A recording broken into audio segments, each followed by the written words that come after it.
Named Janice, Stephen and Janice. Yep. Yep. My We're mom's, here. my mom's Hey, Stephen. man.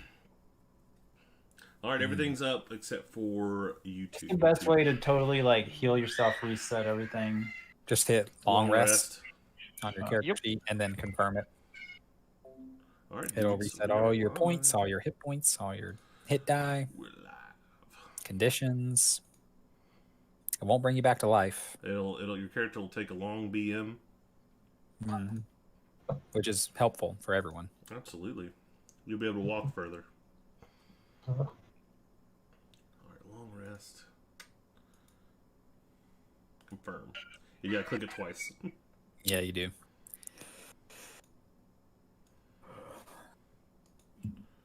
All right, they did a little update to Roll20, or not Roll20, D&D Beyond. Yeah. So I think some of the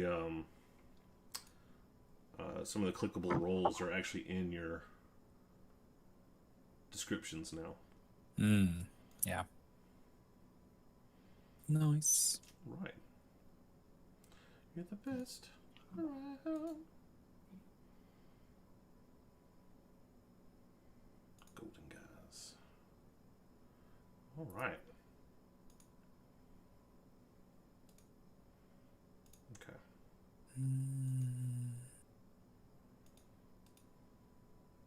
I might need to.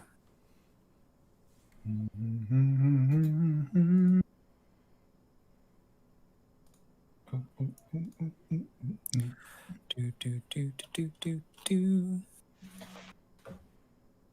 All right. Create. I need to do one thing real quick. You good, man? Make this. Need to beef this guy up a little bit. I forgot to. No, beef that's him. not the words I want to hear. No beefing. I mean, when you use a model from a like level 2 campaign and then you forget to alter his stats, you guys would literally walk through him. No beefing. You just make 4 of them.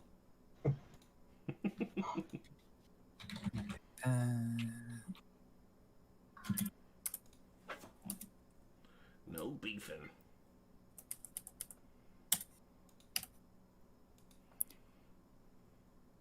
Or apparently we've not been in there in that campaign long enough for it to update on the overlay. But I will be ready for next time. That's good. That's good. Eleanor's the only one in there. All right, so let's make it a little bit more, and then let's do a little bit more. Little bit Excuse me. softer now. Little bit soft. Ooh. Little bit something now.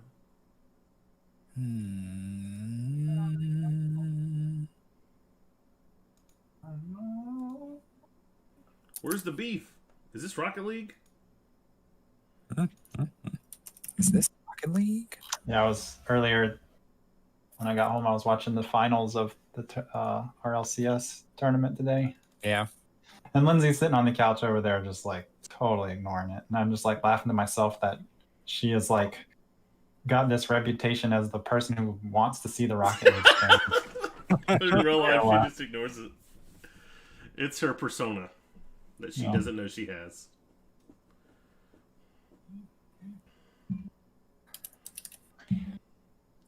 I guess Some exciting action. I guess I should have waited a minute. I'm sitting here trying to click through stuff. Hey, why isn't it showing my dude? Anybody got any fun? Envy won the finals. They won Game 7 on a 0-second shot. There we go. Wow. Oh, nice.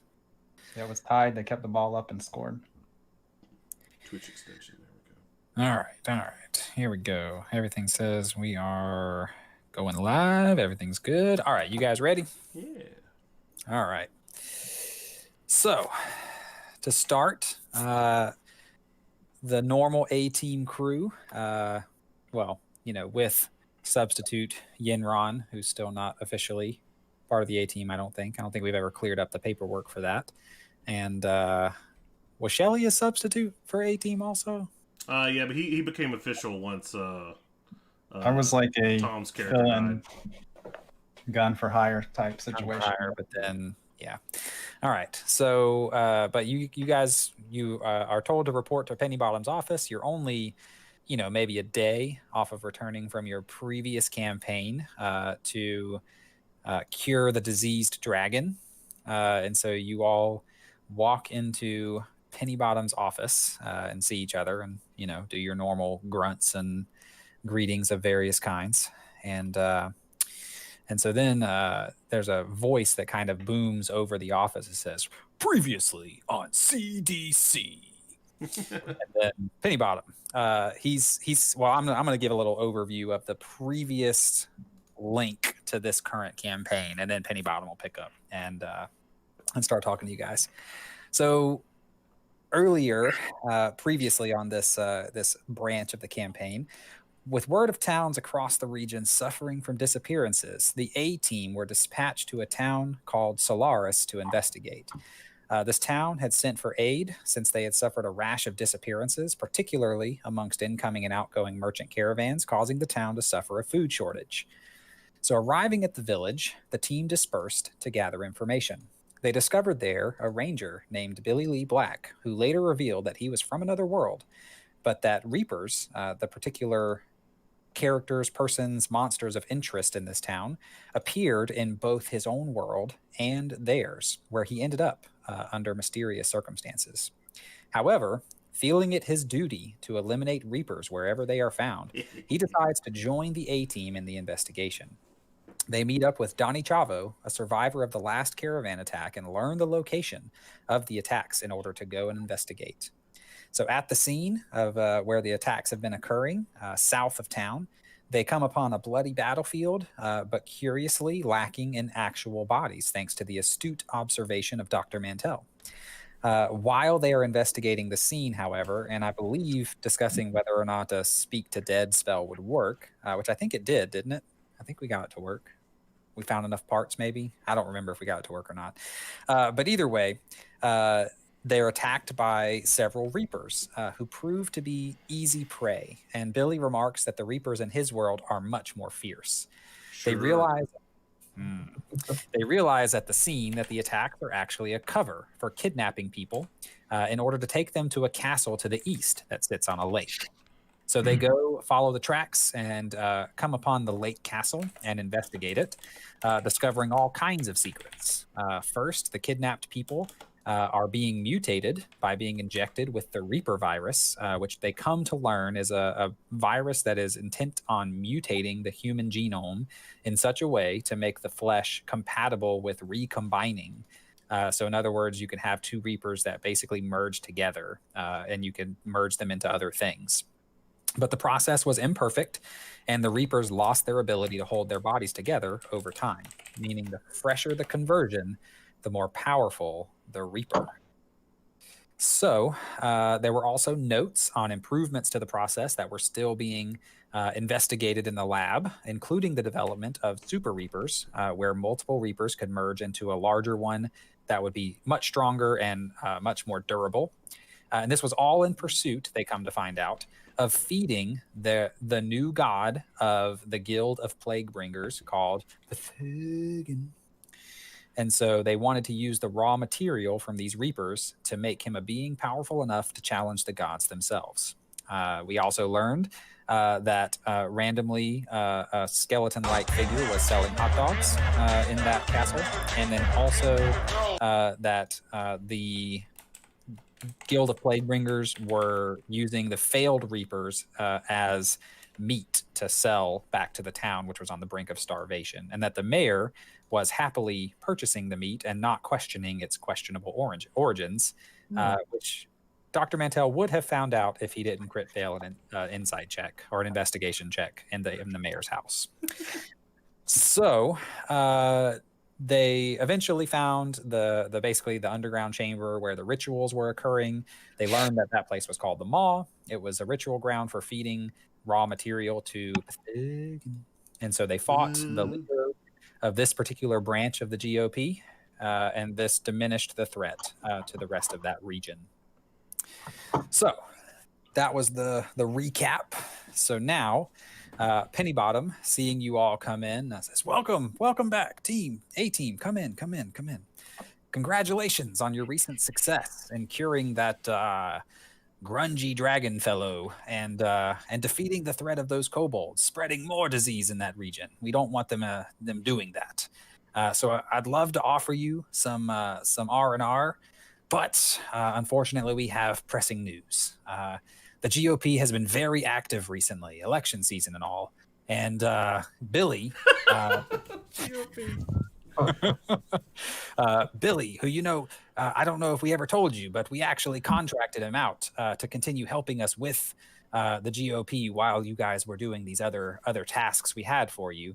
And he's been going around and dismantling maws where they're found and trying to help our researchers in coming up with a cure or some way to treat this deadly Reaper virus. So Billy just sent me a memo this morning that he's had a huge breakthrough in the case. So Billy, get in here. So he waves to the door and yells Billy's name. So we can take Billy's. That nose is so huge. How does he eat?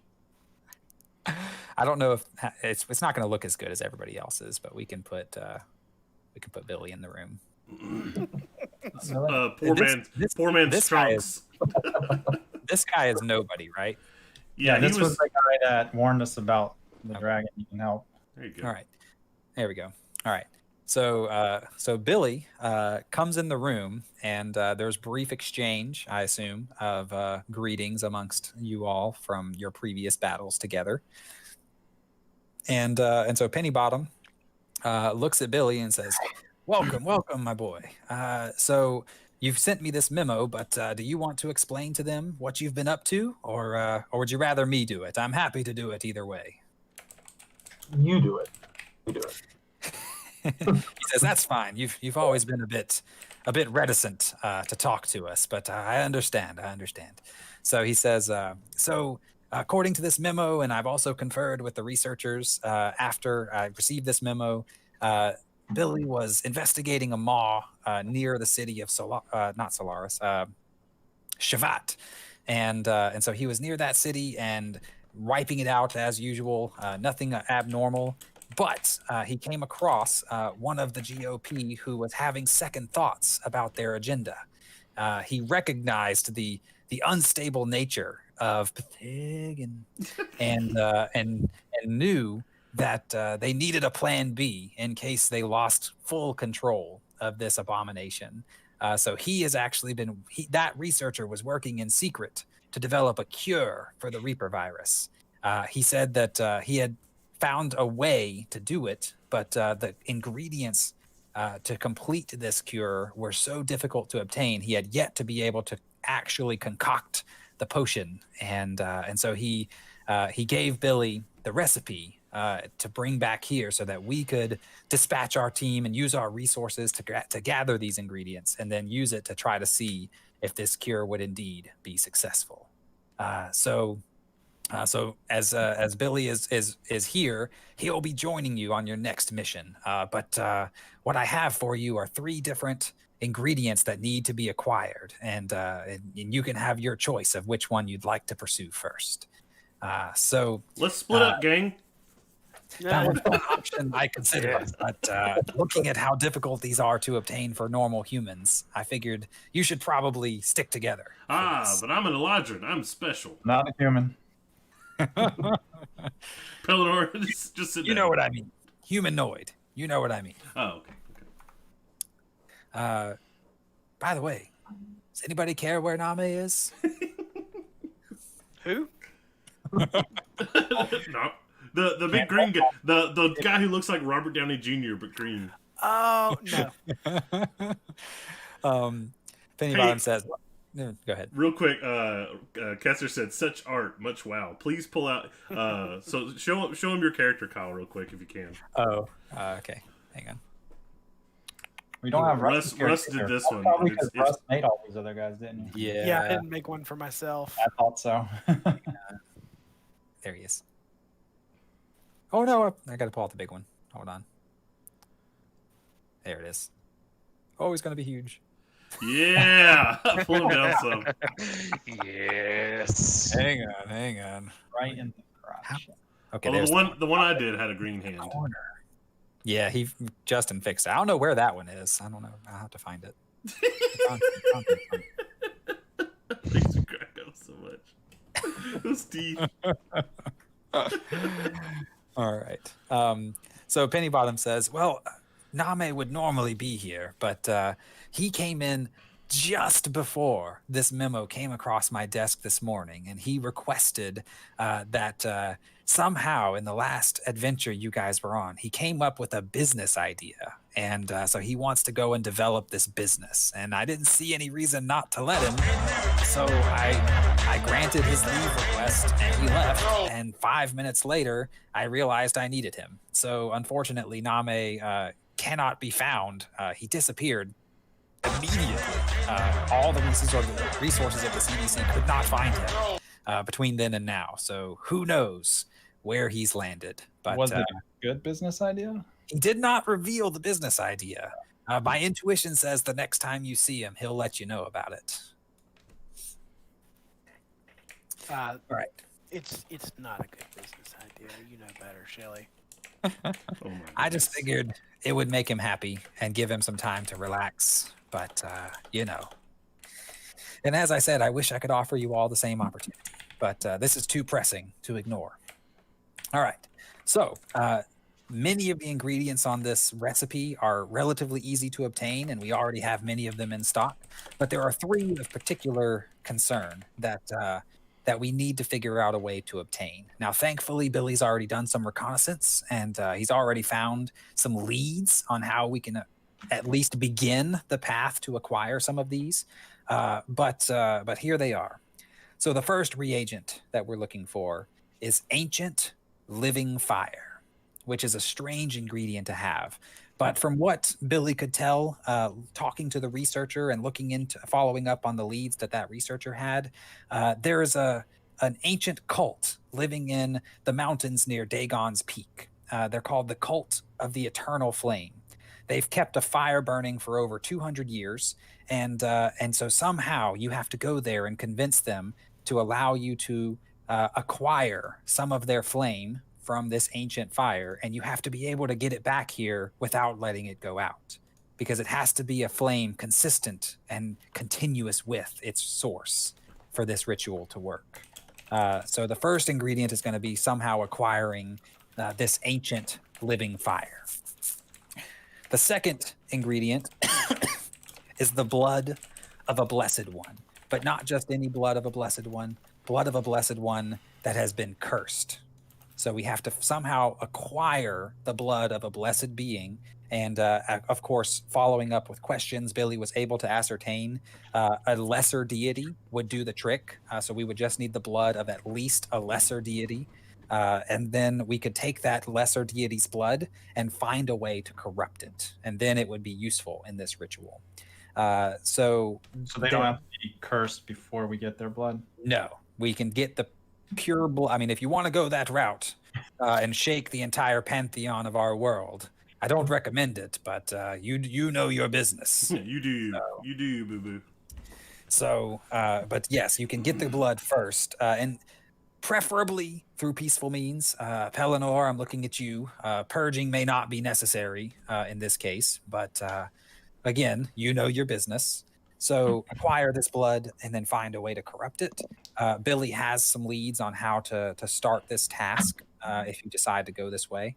And then the third reagent, we need the branch broken of a tree from hell. And what that meant in this ritual that this researcher would come up with is we need to traverse to the lower planes and find a root of the world tree that had popped up through the lower planes, through the dimensional planes, and cut that root and bring it back. Normally, I would say that's the easiest one, but these roots of the world tree take extraordinary strength to cut. I don't think it'll be easily accomplishable through normal means. So you'll need to find some way to make that happen. And then after the branch is cut, it'll only survive for 12 hours. So you'll need to figure out a quick exit to get back here to the CDC within 12 hours, which also means that that's going to probably need to be the last ingredient you go for, because that ingredient will be the hardest to not stop from dying or from going bad while you acquire the other ingredients. I'm not so concerned about the living flame. We have means of keeping that burning, but we can't stop time. So that one was probably off the table for now. I have a styrofoam box that I can put some ice in. I mean, we could put it in the refrigerator. I'm just not so sure that the World Tree works that way. All I know is I'm sitting here listening to this 7-minute dialogue thinking, all right, so Kyle has our next 14 sessions planned. I was just thinking the same thing. I was like, didn't he specifically say this was going to be literal one shot, one So night? the idea is you guys pick one of these and we do that. And then you go in we go around the robin. And then I've got idea 2 already ready. Man, look at you. You know, it's funny. Like, I know Okay. I know I have my campaign in 2 weeks, like for, over 2 months. And I still haven't done anything with it. So it's... Okay. I was sitting there wondering, I was like, wait a minute. We're going to be here for a week.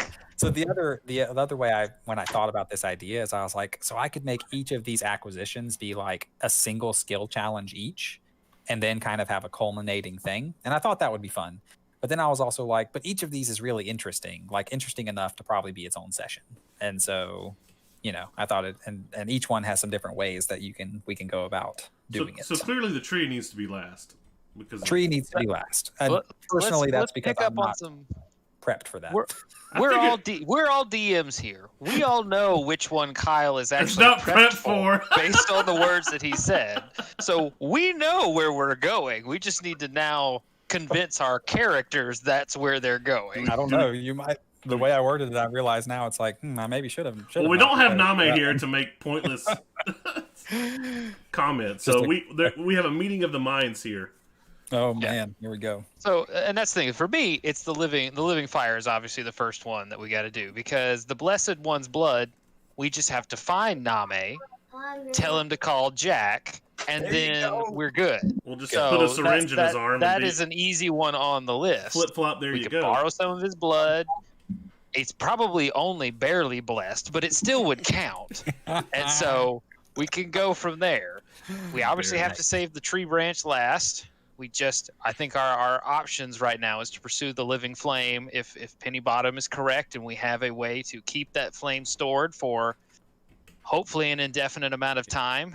He keeps it in his left nostril. There's enough room in there. There's plenty of room in there. It'll burn for decades. So I'm envisaging a like Olympic style torch bearing setup. Is that what we got? Yeah. Like Cue chariots of fire. Woo! like this. Yeah. And we're going to get the flame and bringing it to the next city. Yep, he'll keep Something it like stored that. in his pocket nose dimension. Something like that. So in other words, yeah, there will be acquiring it and then dealing with having it and needing to make the trek back, which might include various hurdles, obstacles, challenges, etc. All right, let's get the fire. Let's do it. All right. Penny Bottom says, "Good. That's what I mean. Yes, that sounds like a good one to go after first." All right. So I am actually really excited about the second ingredient because I've got a lot of really good ideas for ways to make that seemingly easy one like really ridiculously like full of shenanigans. But I wasn't ready for that one tonight. So I was like, if they pick it, we're just gonna try to throw it together and just wing it. But yeah. So I'm much more ready for this other one. We're not dumb, Kyle. It's just creating extra work and robbing ourselves of premium content. Right. There you right. go. There you So go. real quick, thanks to Fizzy Izzy for gifting the Bountiful K a subscription. She's #1 at 5 now. Nice. And then Dumbu, the King, followed us. Awesome. Appreciate you guys. Yeah, appreciate both of you. Hopefully you enjoy tonight. All right. So, do you guys want to converse with Billy at all about this route?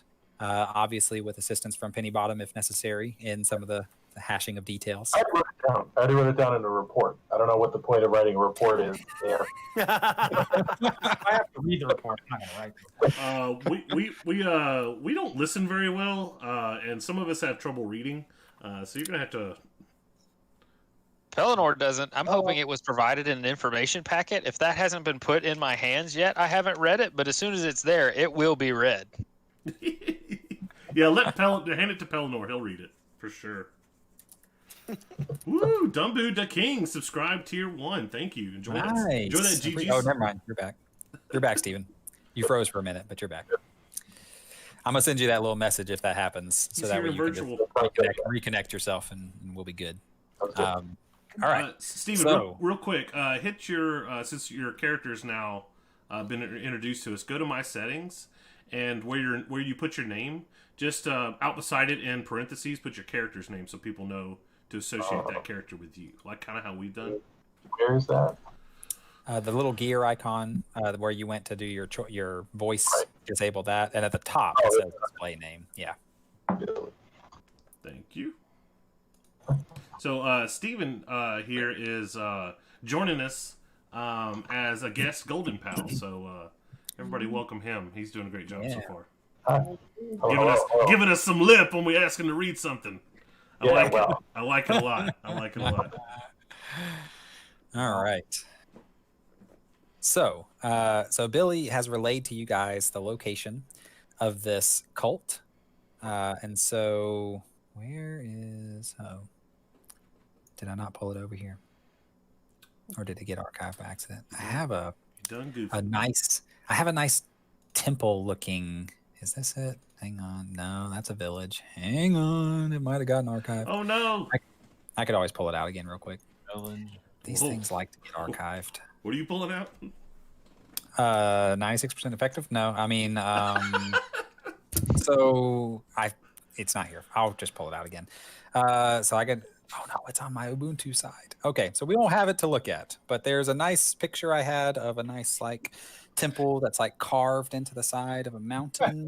I'll just have to like describe it to you, and it's got some intricate column work done, and there's stairs leading up to it. But you're approaching this temple from a distance, so I'm just going to put you guys on the other map so that you can kind of see what the entrance is going to look like. Let me pull you over there. I think everything is hidden. That's good. He's just trying not to set the bar too high for me next week. That's right. You know, So, I swear I had that because I looked at it and now it's like gone. So But that's how it goes. Dave is somewhat new to D&D, and he's never DM'd before, but next week's going to be his first time. So we're looking forward to that. So it'll be bad. Yes. No, it's going to be great. It's going to be awesome. It's going to be perfect. All So right. on the trip over, Pelennor has been, poring over the dossier, masterfully crafted by Billy. And he's looking for one specific piece of information, specifically around the cult, whether they are, currently classified by CDC as lawful, chaotic, or neutral. They're this. Neutral? Yes. They don't lean one way or the other. They essentially try to stay apart from all affairs of the world. They believe that by maintaining their sacred flame for an undisclosed period of time, they will be able to spark a revival, a restoration of the broken world around them. They see the world as completely beyond repair, and they have their own secret god of fire that they believe will come and restore everything through fire, only if they keep their fire aflame, lit, for a long enough period of time. All right, we're about to mess all that up. So Okay. Pellennor's not necessarily excited about reading it. You can even hear him reading. He's like, ugh, fence walkers again. Right. Can't just be straight up evil. I imagine they have that little calendar. It's 300 days without accidents. We're about to set that to 0. I was about to ask if it goes out, do we get to start over? Can you really call it an accident? What we're gonna do to them? Oh goodness, here we go. 7,000 days since the flame went out. So if you guys want, you can put yourselves just kind of out here in this open area, and we'll just say that how do you on this? And I need to. Yeah, this move. this token of Mantell is just Alright. it's just not cutting it. No, I'm gonna have to put something together. All right. So there's couple of the members of the Order of the Eternal Flame Hey guys, how's it going? before you, and so they just see you coming, and they kind of put their staves kind of blocking the staircase, and they cross them. They actually have scimitars, so ignore the staff picture. They cross their scimitars and say, "Halt! Why are you on our mountain?" We've come for your sacred flame. They tense immediately, and Just a little bit. Way to go with subtlety, Enron. Well, it's either announce it now or steal it later. I mean, we're gonna get it either way. But We like don't want all of it. We don't chill want all of it. way, in a chill way. We just want. Can we have a Chill piece of away. it? Just a little piece of it. say, "What purpose could you possibly have for disturbing our sacred site of the flame?" Well, We had some honestly, I marshmallows. was attending to chat, so I have no idea. But I know I need it. Yinrod, hold on. Mantell's back. We're no longer number one. Oh, we need to thank- settle down. praise we the need to, Lord. Hold on. Mantell, we gotta would you step please back. handle this? Whew. Step Step back.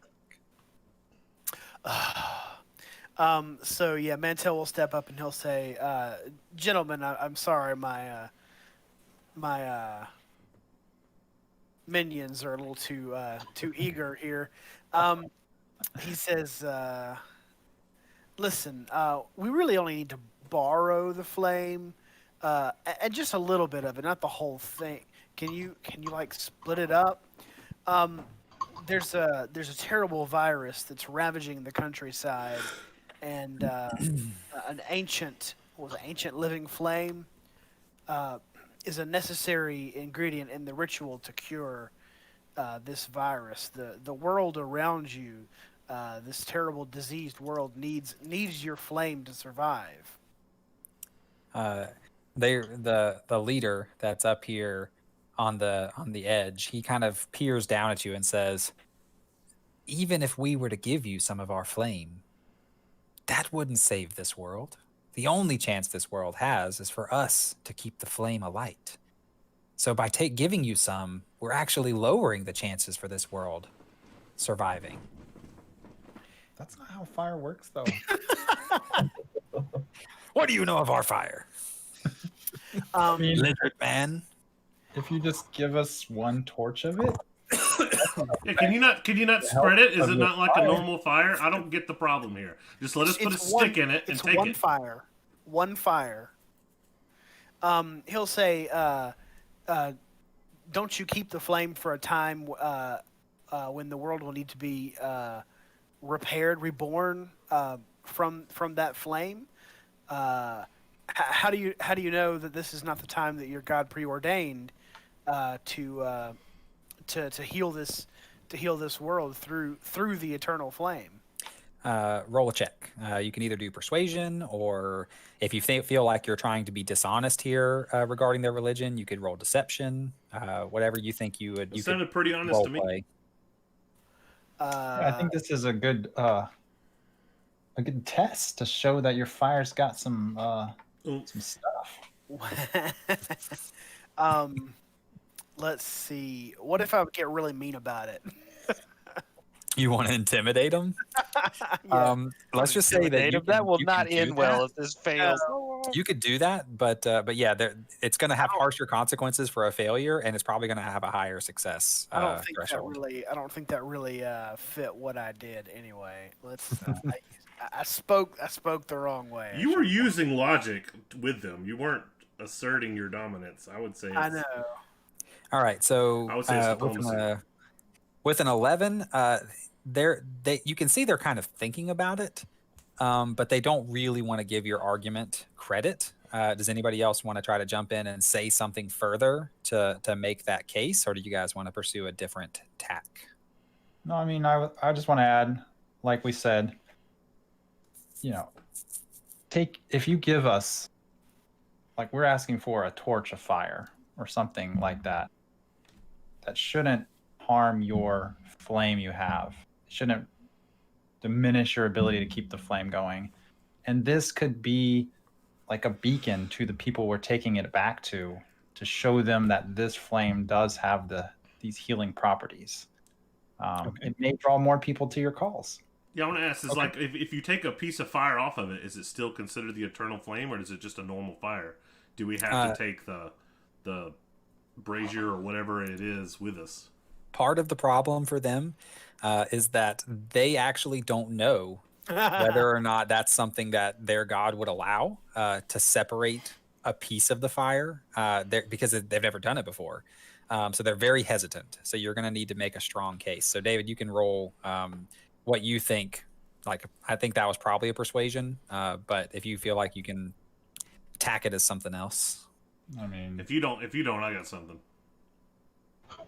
I feel it's persuasion. I'm just +0 in persuasion, but we'll try it. Well, Mantel was +1, so. And you're the one critting with that bow that has like a +3 attack Yeah, bonus. just pretend you're attacking with the bow, Dave. I'm much better at intimidation. just pretend you're attacking at the bow. You guys So- are both just wanting to Oh intimidate my everybody. gosh. But Pelennor steps forward, and it's like these are all kind words, but I too understand being men of rules and men of cause, and I too would not want to pursue an action that would not necessarily be sanctioned, as I would not even within my own CDC organization. But let me propose a compromise. Let us consult your deity. I am a professional augur and could easily consult with them.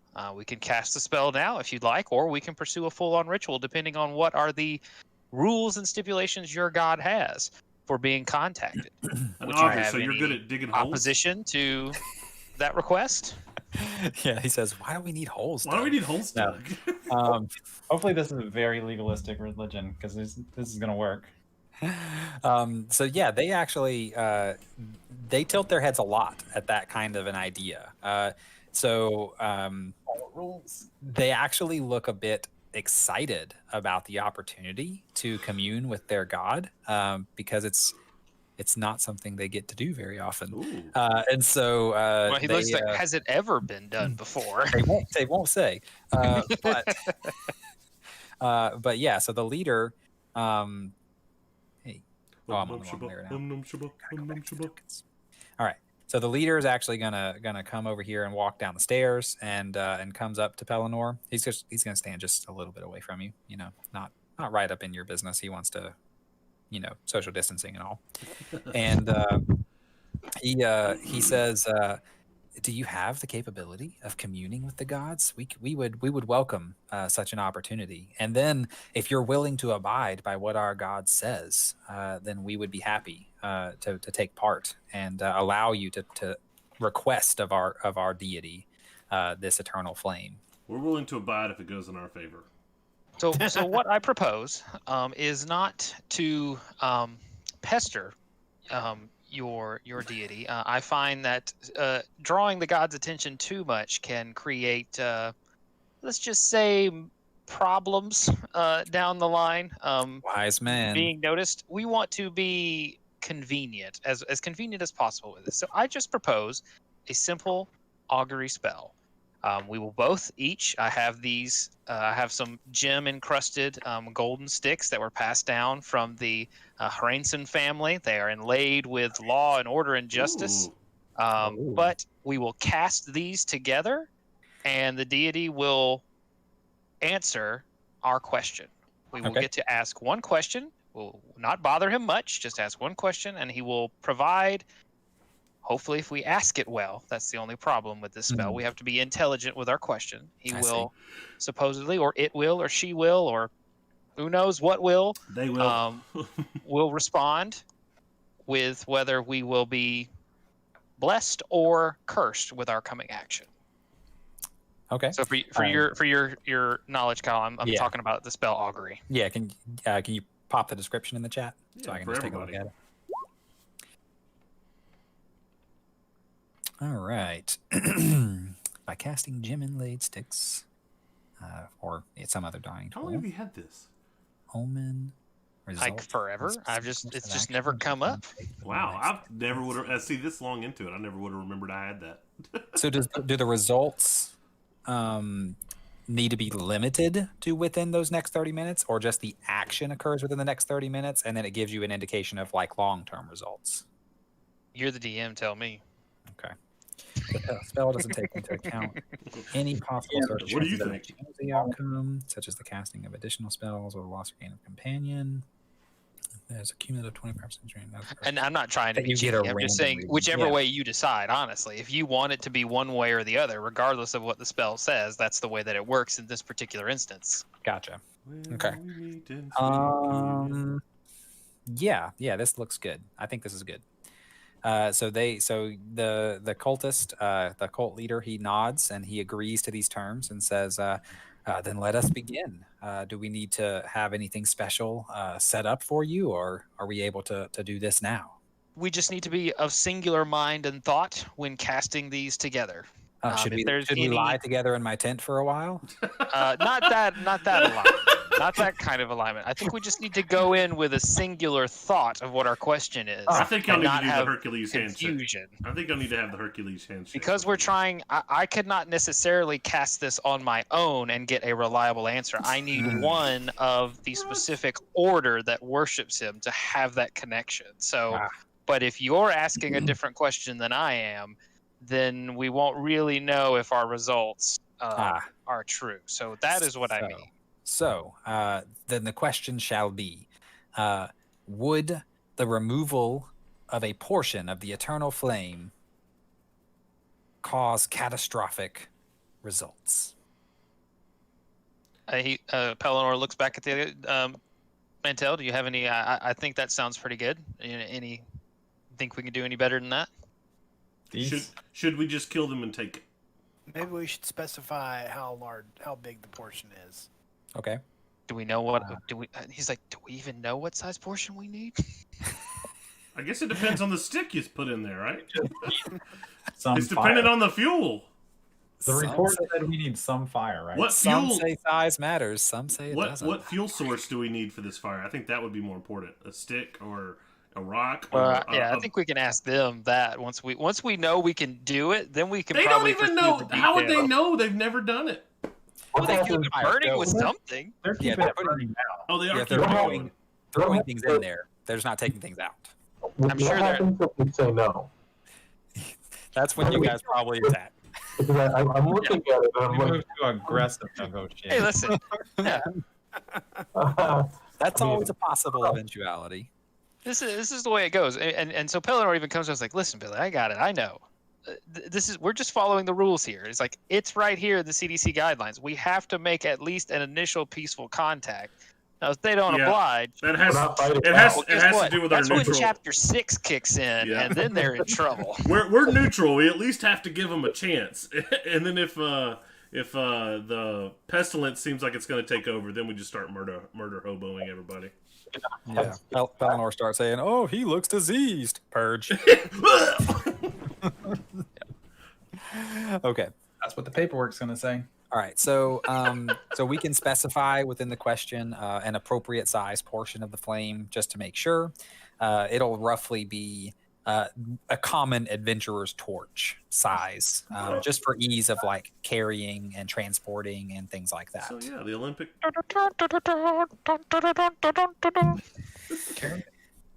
All right. So we're going to. I'm gonna roll. Let me see how I want to do this. Good results, bad results, good and bad results, results that aren't especially good or bad. All right, so I'm gonna roll. I'm gonna roll 5 D20s. Ambitious. So roughly, this is going to take the kind of 100% roll kind of into account, and so we'll say based on the percentages, I've got an idea in my head of how they'll shake out, and that'll determine the kind of answer you get. That determines if we attack. All right. Hey, deities be deities. They decide their own the way things work. So That's right. Well, if their whole purpose is they think their deity wants them to do this, well, if we can get their deity to change their mind, then Bob's your uncle. We got the flame. Okay. but So- before it happens, like Mantel, it sticks. Have you ever seen something called the Phantom Menace? Can you do that? Can I do the Phantom Menace? I don't think I can. Make the die roll blue. That's right. That's what I was getting at. That's what I was joking at. And, I just wanted to check. Is I it a didn't think color? so. Is it a color thing? What's the yes no? Make the We'll- stick spell. we'll Give them the say- flame. We'll say that it's 5 of these sticks, and we'll say that the more parallel they are to each other, the better the result. So if you think you can roll something to manipulate like how they land, then I could probably give it a bonus, give it a bump. What if they're perpendicular to each other? I didn't think there was any telekinesis shenanigans no. going on in your pack, but I just wanted to double check before I'm gonna we. start readying my bow. I'm just gonna get it out and start polishing it. Start. Now I polishing. could. Probably some wisdom in that. Go ahead and knock an arrow, just because. Just looking around. I think I hear a bird, guys. That's totally what's going on. I hear a bird. I can sneeze really loud to mess everybody up, get their attention. Fart cloud. Oh yeah, I could stand in front of them and do my noxious aura. They couldn't see through it. No, the only applicable spell I'm seeing here is Flame Strike. Yeah, maybe they'll land in the right order, but also damage them to give us a head start. All right. So look. If you want to roll a stealth roll, which would be like for you to have the ability to cast the spell in secret, and then roll the attack, and if it's high enough, I'll say that you somehow, when they're distracted, are able to essentially light the entire augury ceremony aflame, which they might take as a really good sign from their god. It's like a 20-foot radius. Hey, I got an idea. Why don't you? Why don't you cast a bomb behind them, and then I'll try to use like some dexterity sleight of hand to like adjust the sticks. I think you guys are confusing Gideon with Finn. Let's just move forward. I'm sorry. I don't have any All right. subtlety. Pelennor all of a sudden remembers what group he's working with, and he's like, "I'm sorry. I don't even know why I asked. I'm sorry." So the way this lands, 3 of the sticks kind of land decently, where they're kind of roughly in the same direction. So you're like, oh, that's a good sign. But then one of them like is overlapping one of them on the side, and then one of them, the crit fail dice obviously, is just literally laying perpendicular across the other 2. So the way that this is interpreted by the cult is that there's gonna be both good and bad of what happens, but what's not revealed by the spell is good for who and bad for who. So it seems like there's going to be good for one of the 2 parties involved here and bad if they grant you some of the sacred flame. That's what we said from the beginning. It's going to be good for us and bad for them. So Look, if we're determined to do it this way, I have the spell Commune. Can we just call them up? I can get 3 yes or no answers. 3 yes or no answers. Yeah. Yeah. I'm happy to do that. Be my deity, but I don't have a specific deity. Just basically the board of this EDC. Surely one of them can patch me through. Can vouch. I'm sure I we mean, can. there's no deity- guarantee though. You have no idea who you're going to end up On calling. the deity circuit board. You get 1 digit off, and you're talking to Bob over in the 8th circle of hell. I'm saying. Call Yeah, I'm the one that call smushes on the board, penises. What do you need? And they can patch us through to this guy. So, does it matter? I mean, do we know whether or not they would even know? I mean, this is so. I have a skill in religion, and I kind of just am like looking around, like these people seemingly are really excited. I'm not sure that they've ever really communed with anybody. I don't know if that's true, but why don't you just call somebody up? I don't care who it is, and just say, yeah, take their fire, and we say everything's great. I mean, I'm assuming you confer that privately Yeah, with your group. Yeah, I walk up real close to the leader. And I'm like, hey, listen. Yeah. So, Yeah, but That's just deception's not really how. And now we're gonna impersonate a deity. but in all seriousness, they're all talking about it. We're talking about it. So Pellinor walks up to Mantel. He's like, "But let's be honest, Mantel. We're gonna get this fire, and that it's going to happen. But he's concerned. It's like I am concerned about that last one because it's us. We know that stick is us.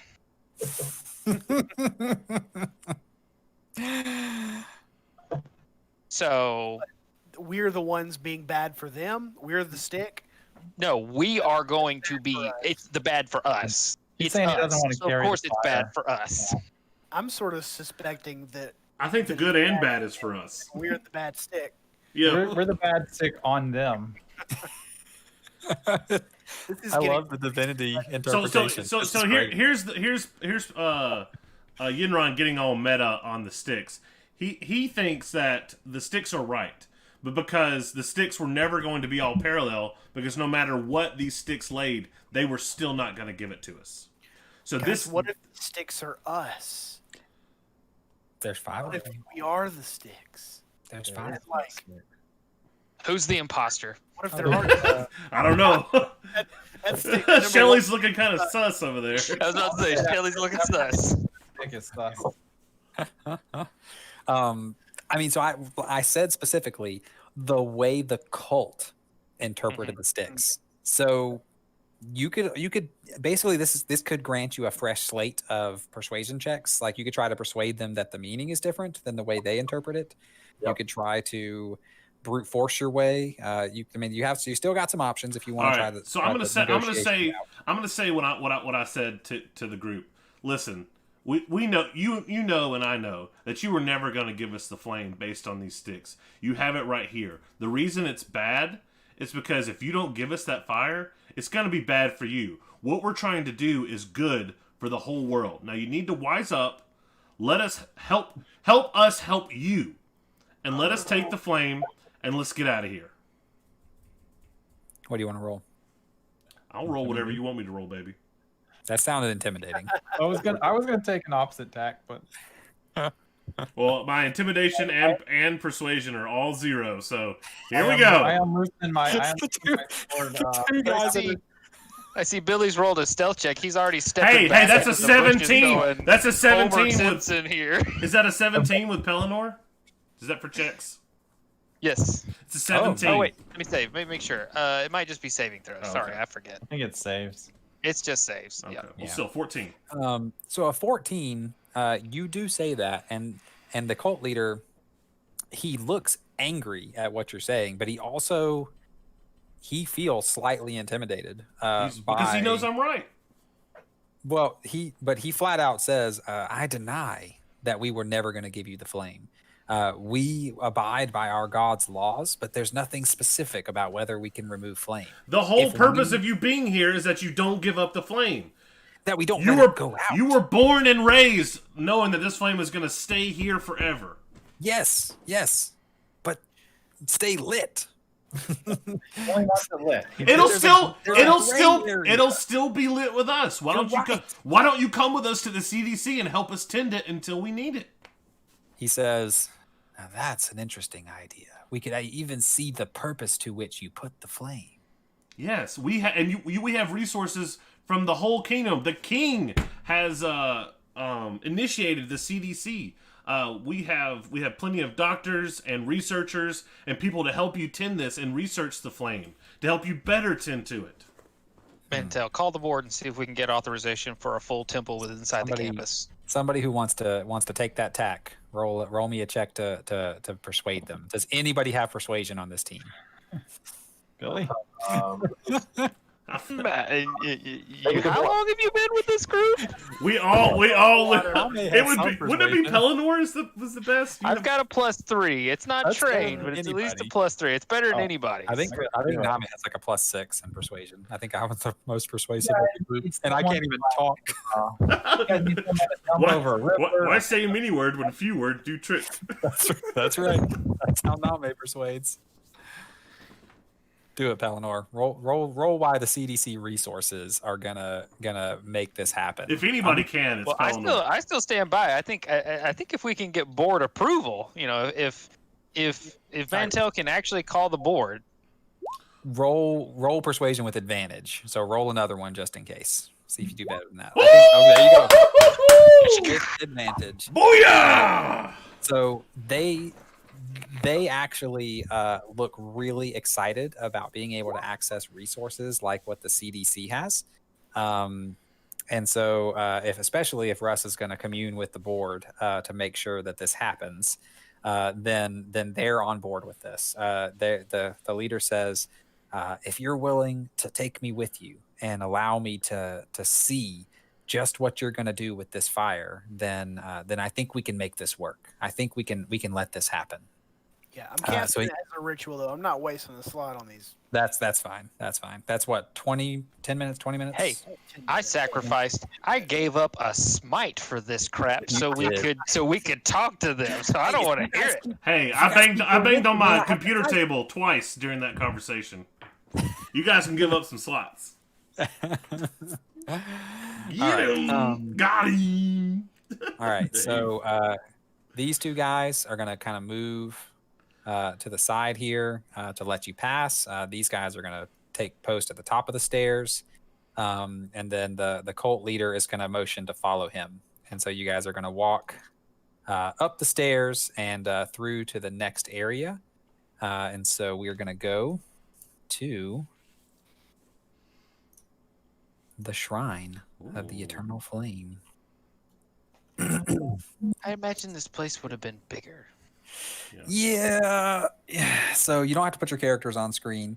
But essentially, what's going to happen here is the way that they.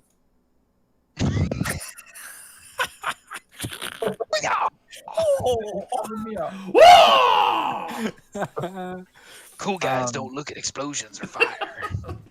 So you get to the site, and you realize that what's been happening is the sacred flame is a lit brazier that's down in this kind of hollowed out section of this mountain, and there's actually like one place in the center of this kind of hollowed out space that has a rock formation that comes up and plateaus, and they've got the brazier on top of it. But the only thing leading to that, they've actually got a rope pulley system that kind of suspends across it. And so what they do to feed the flame is they tie bundles to this pulley system and do like that to get them over it, and then essentially have another rope tied onto the bundle that they're still holding onto, and they pull to loosen the knot, and the bundle falls into the flame. So they don't have physical access to the flame. All right. I'm up. Yeah, so there's going to be some I'm out. I need it. some need for some trickery, some need for some skills and persuasion of how you want to accomplish this, but somehow you have to get access to it. You can try going down and climbing that sheer face. You can try shimmying down the pulley rope and hoping that you're light enough that you don't break the system. You can try. I will be light enough. You can try firing a projectile across the chasm, but at a close enough angle that the arrow doesn't catch, but whatever you shoot it's attached to catches. There's some options for you, some ideas. I'm just sitting here disappointed as a DM that I didn't give Key his Black Tailor armor yet, because it was totally going to let him just walk on walls. That Drider spider? Yeah, it's his Drider silk armor. It was just gonna let you walk on walls, not even have to run. Just boop boop boop. I could hang out on walls. That would have made this trivial. But oh man. All right, so we'll run this kind of like a skill challenge where you need so many successes of things to go right for you before too many things go wrong. And if too many things go wrong, we'll discuss the consequences. All right, so I say y'all provide a way for Yinran to get over there, and then Yinran will get over there. They have a pulley system already. So if we need to shoot something, I'm not sure I understand how we're going to get across there, but I can with an arrow somewhere, I can maybe. Yeah, So so if you shoot like okay, I get over there, then you can shoot an arrow over with a rope, and then I can catch it. And then I can tie it to whatever, and we can do whatever. You talking about shooting an arrow with like rags on the head to catch fire, or That's one option. No, I was talking about if I can get over there, then I can catch an arrow with a rope, and I can tie it off and do whatever we need with it. is Oh, it wait. able to be climbed? So it is, but it's very difficult. It would require some tremendous feats of strength or agility. Athletics. I've got- Athletics or I've acrobatics. got 2 feats. I've got +9 on acrobatics. Okay. I think the acrobatics route, though, the checks would be easier if you use the pulley system Okay. for crossing. But the way I think this should work is you should choose the route you want to go and then figure out how you want to kind of help contribute or whatever. So why don't we roll initiative? So we have a turn order to how things are going to go, So and we- then you guys can decide the path. So that we you do wanna need our travel. tokens on here if we're going to. Oh, right. So you can throw them to the side. I forget you need that for. I mean, we could technically create it, but it's fine. Just throw your tokens on there. I'll throw one out there for you, Steven.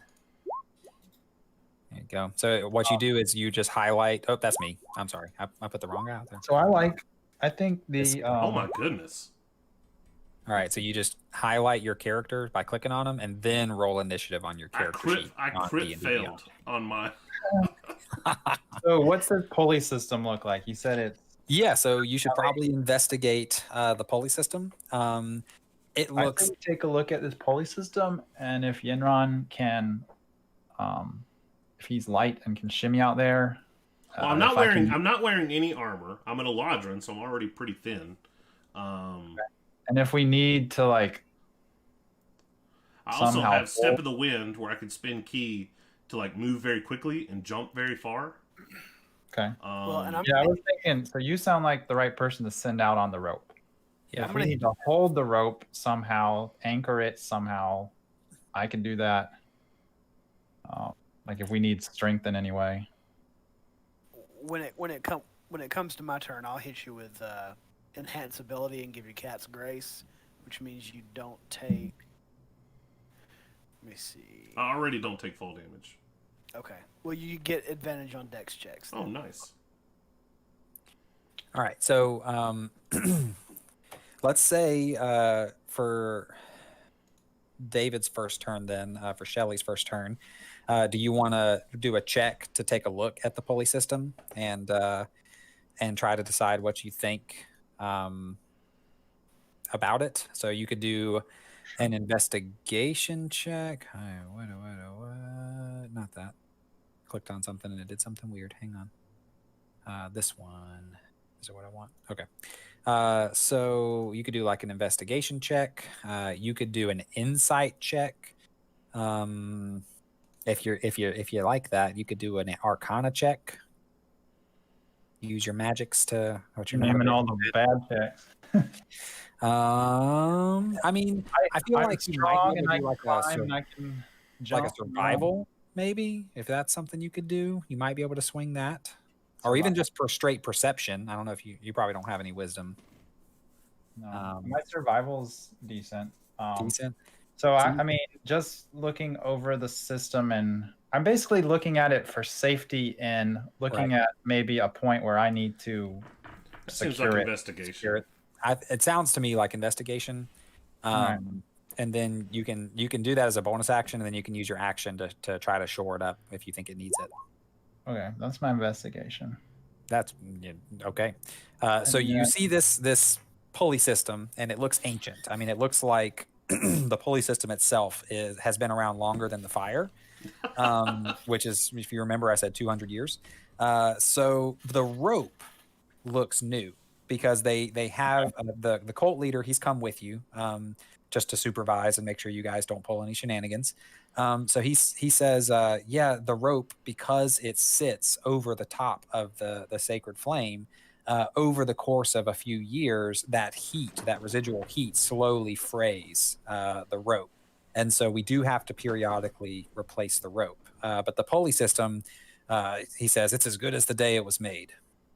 but you look at it and clearly see otherwise. You see a system that feels like it's ready to pull free from the rock wall where it's installed with just a few jolts. Okay, Does so is anybody there have any WD&D 40? is there a spot that I see that maybe a weak spot that I, if needed to, would be able to like just hold it together with my muscles? We could say you could be ready Yeah. to essentially try to apply pressure if you see a bolt start to give way or Okay. see a rock start to crumble from behind where the plates that are securing it to the rock wall are. We could say you could be ready to do that. So I'm going to prepare myself to do a strength check. So would you like to roll it now, or would you like to wait and roll it in the event of it being necessary? I think it makes sense that if I'm You're going gonna to wait. I'm going to get ready. Okay. In the event it happens, I'll be ready to roll it. Okay. Or ready. I mean, roll it. Ready So to. Ready to What'll roll. happen then is if a fail happens when Justin is trying to cross, if he is indeed the one that tries to cross, if David can roll high enough on his check, it'll give Yenron a reroll to try again.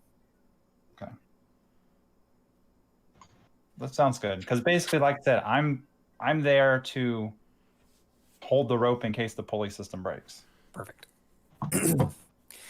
All right. So, Billy, how would you like to contribute to this operation? Do you think there's any of your skill set that would? So I have insights +6, perception +6, survival +6. So I was wondering if there's again, I don't know. I mean, are we sharing? Is Shelly right sharing that information that it doesn't look like? Yeah, you could assume. I would Yeah. I would say to the group, because we've kind of decided this is what we're gonna do, right? We're gonna send you around out. Unless like the situation calls for secrecy or we're in a battle where you may not notice every little thing, we assume that all this information is public. Yeah. So I'm yeah. just to role play it. I tell the group, hey y'all, I'm gonna stand here because I don't trust this. I don't trust this pulley.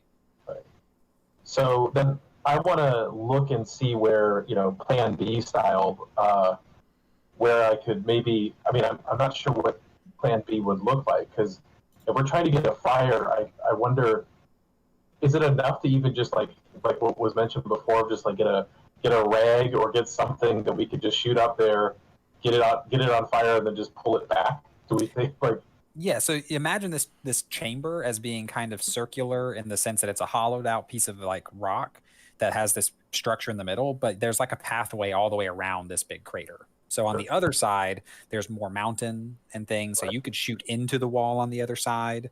So theoretically, you could retrieve something that you shot to the other side. So yeah, you could definitely look around for some Plan B stuff. Right. I would say if you want to spend your turn, I don't think it's going to require a roll for you to find what you think would be suitable. But if it came time to actually shoot, you would obviously have to roll to make that happen. So I'm just gonna stand there. I'm gonna look for a Plan B, like where I could, shoot that arrow in case we do need to go retrieve something, be it the flame or an object or a person. Okay, good. All right, so I need to swap locations.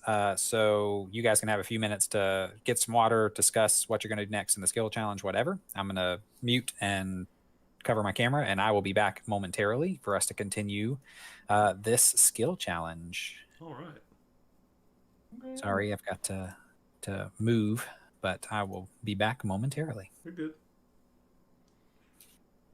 So I think since we have permission to get the whole flame, I say we not risk trying to take a part of it. Wait, do we have permission to get the whole flame? Yeah. Yeah, they we're said- bringing. That's the whole thing. We're gonna head back to Oh, we're gonna- CDC, entire cult and Okay. stuff in tow. Yeah, we're even Was- we're bringing the cult too, man.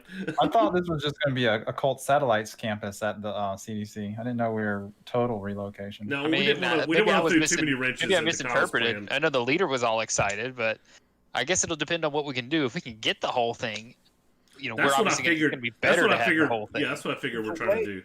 The way things have gone lately, I think we probably have plenty of unused space. Oh yeah, we got. Yeah, we do have a lot of vacancies. We can't, and maybe we can So, hire the cultists. You know. So Yinron, Use them for red shirts. what's your plan if the brazier is very hot? Can you carry it? You know, I don't know. I have no doubt you can get over there.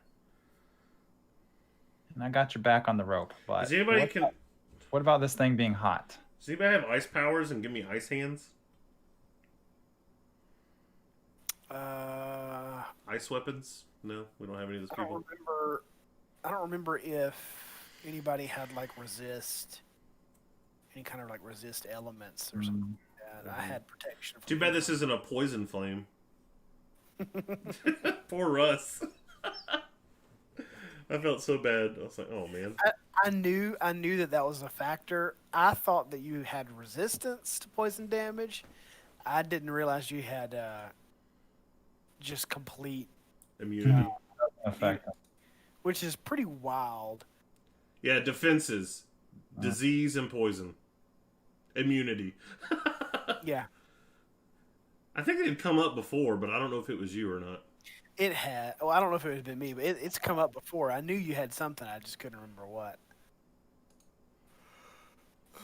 This has never come up, but Shelly has brewer's supplies. I make my own beer, y'all. So if y'all ever want Oh. to sample some of Shelly's Nice.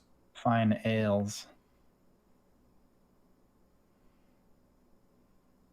Yeah, I don't have anything that would be useful except for like fireball and flame strike. I gotta remember this. Fate Ancestry. You have advantages on saves against being charmed, and magic can't put you to sleep.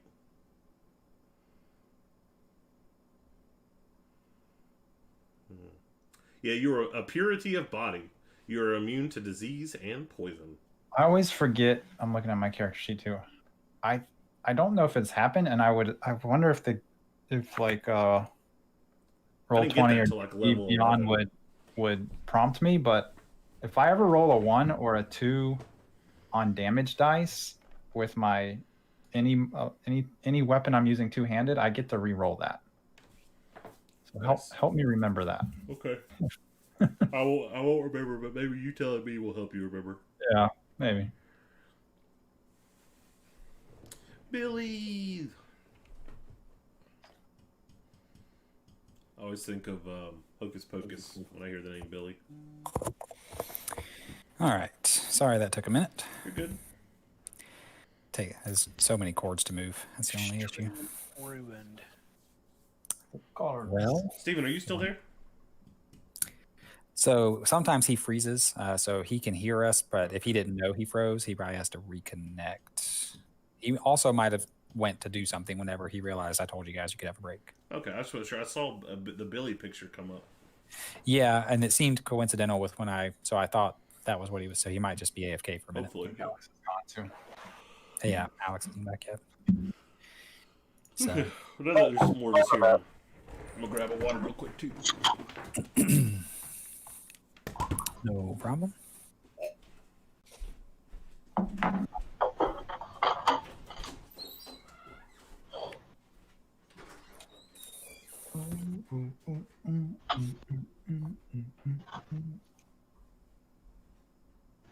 Oh yeah, yeah, yeah.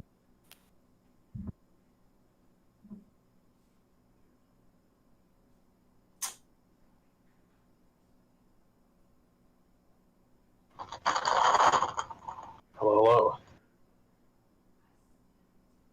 Hey, he's back. Sorry about that. No, you're good. Justin just went to get water, and Alex isn't back yet, so you're good.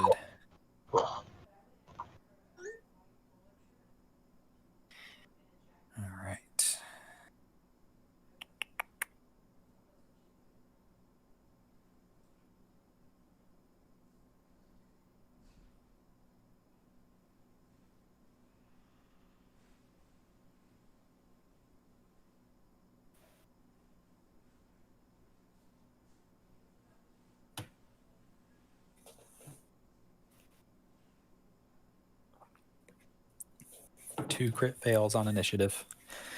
Y'all are amazing. At least we're getting them out early. My phone volume's on. I just turned the stream on. I don't really get to pay attention to chat when I'm DMing, but you know. Hey, Pelinor's back. Pelinor is scruffy looking now that I look. He's going for the mountain man. Just giving it a Nah. try. Mountain Now man that pandemic look. Yeah. I like That's it. really, it's not really Mountain Man. It's more just pandemic, I like it. having to trim it less. I eventually had to clean it up because, again, unfortunately, I'm not blessed with the gift of facial hair. This is hard earned over many, many, many weeks and months. But I still have, unfortunate, I guess, from scarring or past issues. I have nice, wonderful bald spots in certain sections. So I had to carve and shape some things. So it wasn't just like, hey, how you doing? I'm completely smooth as a baby's butt skin right there. Right there. Nice. All right, everybody ready? Yeah. Yup. Back to it.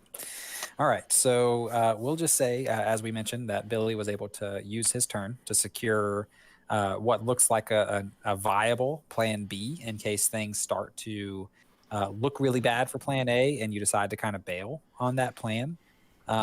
So we'll move on to Dr. Mantell. How do you want to contribute here? I'm gonna hit Yenron with where'd it go? Enhance ability. Okay, that spell's an action, right? Yep. All right. And so I assume you're enhancing his dex. Yeah, it's Cat's Grace. Mhm. Cat's grace. So target has advantage on dexterity checks. It also doesn't take damage from falling 20 feet or less if it isn't incapacitated. Okay. Beautiful.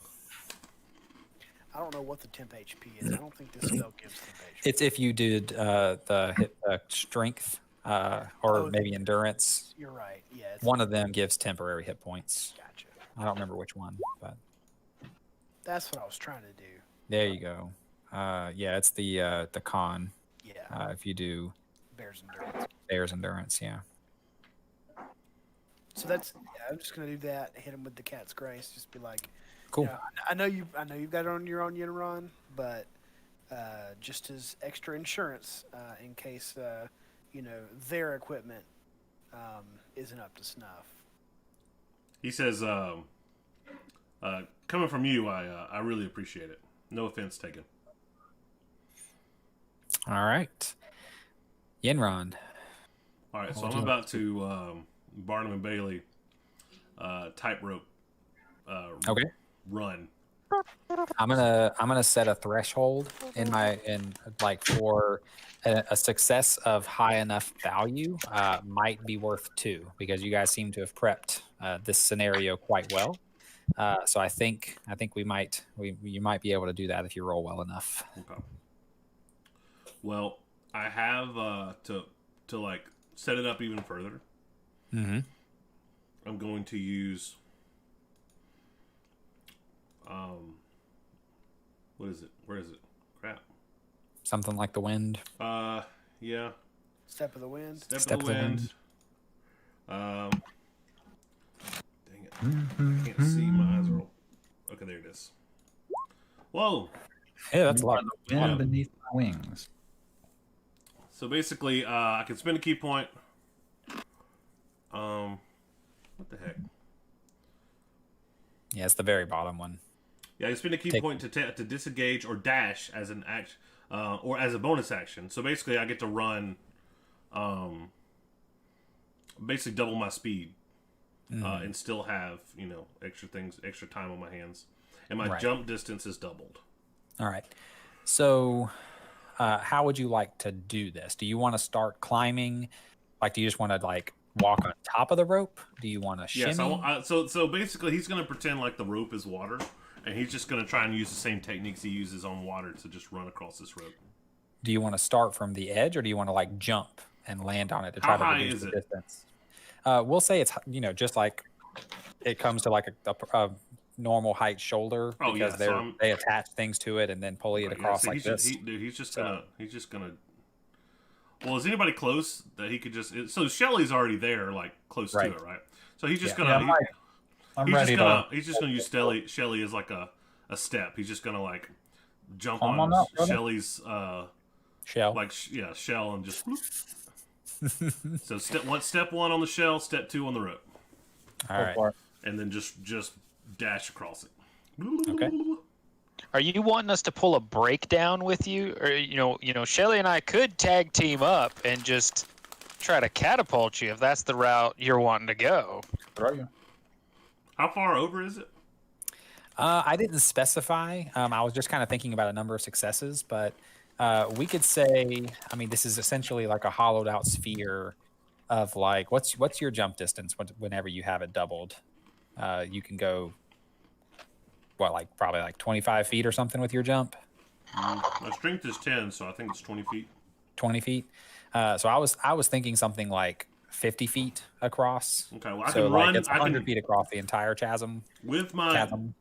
step of the wind in a single turn, and still have my action. Like I can still attack. I can move 100 feet. Right. So We'll say because of the difficulty of this task, though, particularly that's fine. staying on the Mhm. rope and everything, yeah, it's going to be harder than that. okay, But yeah, that's your normal movement. So we'll say it's like 50 feet, and if you want to make a roll to do a jump and then land on the rope, you could reduce the amount of distance you need to traverse. But if you just want to start from the edge and just kind of use Shelly to put you at the start of the rope, if he it goes had done down. this before, I think he would. But he's going to rely on friends since he has Yeah. not, and so he's just going to use Shelly. Very good. Okay. So do I need to roll acrobatics or?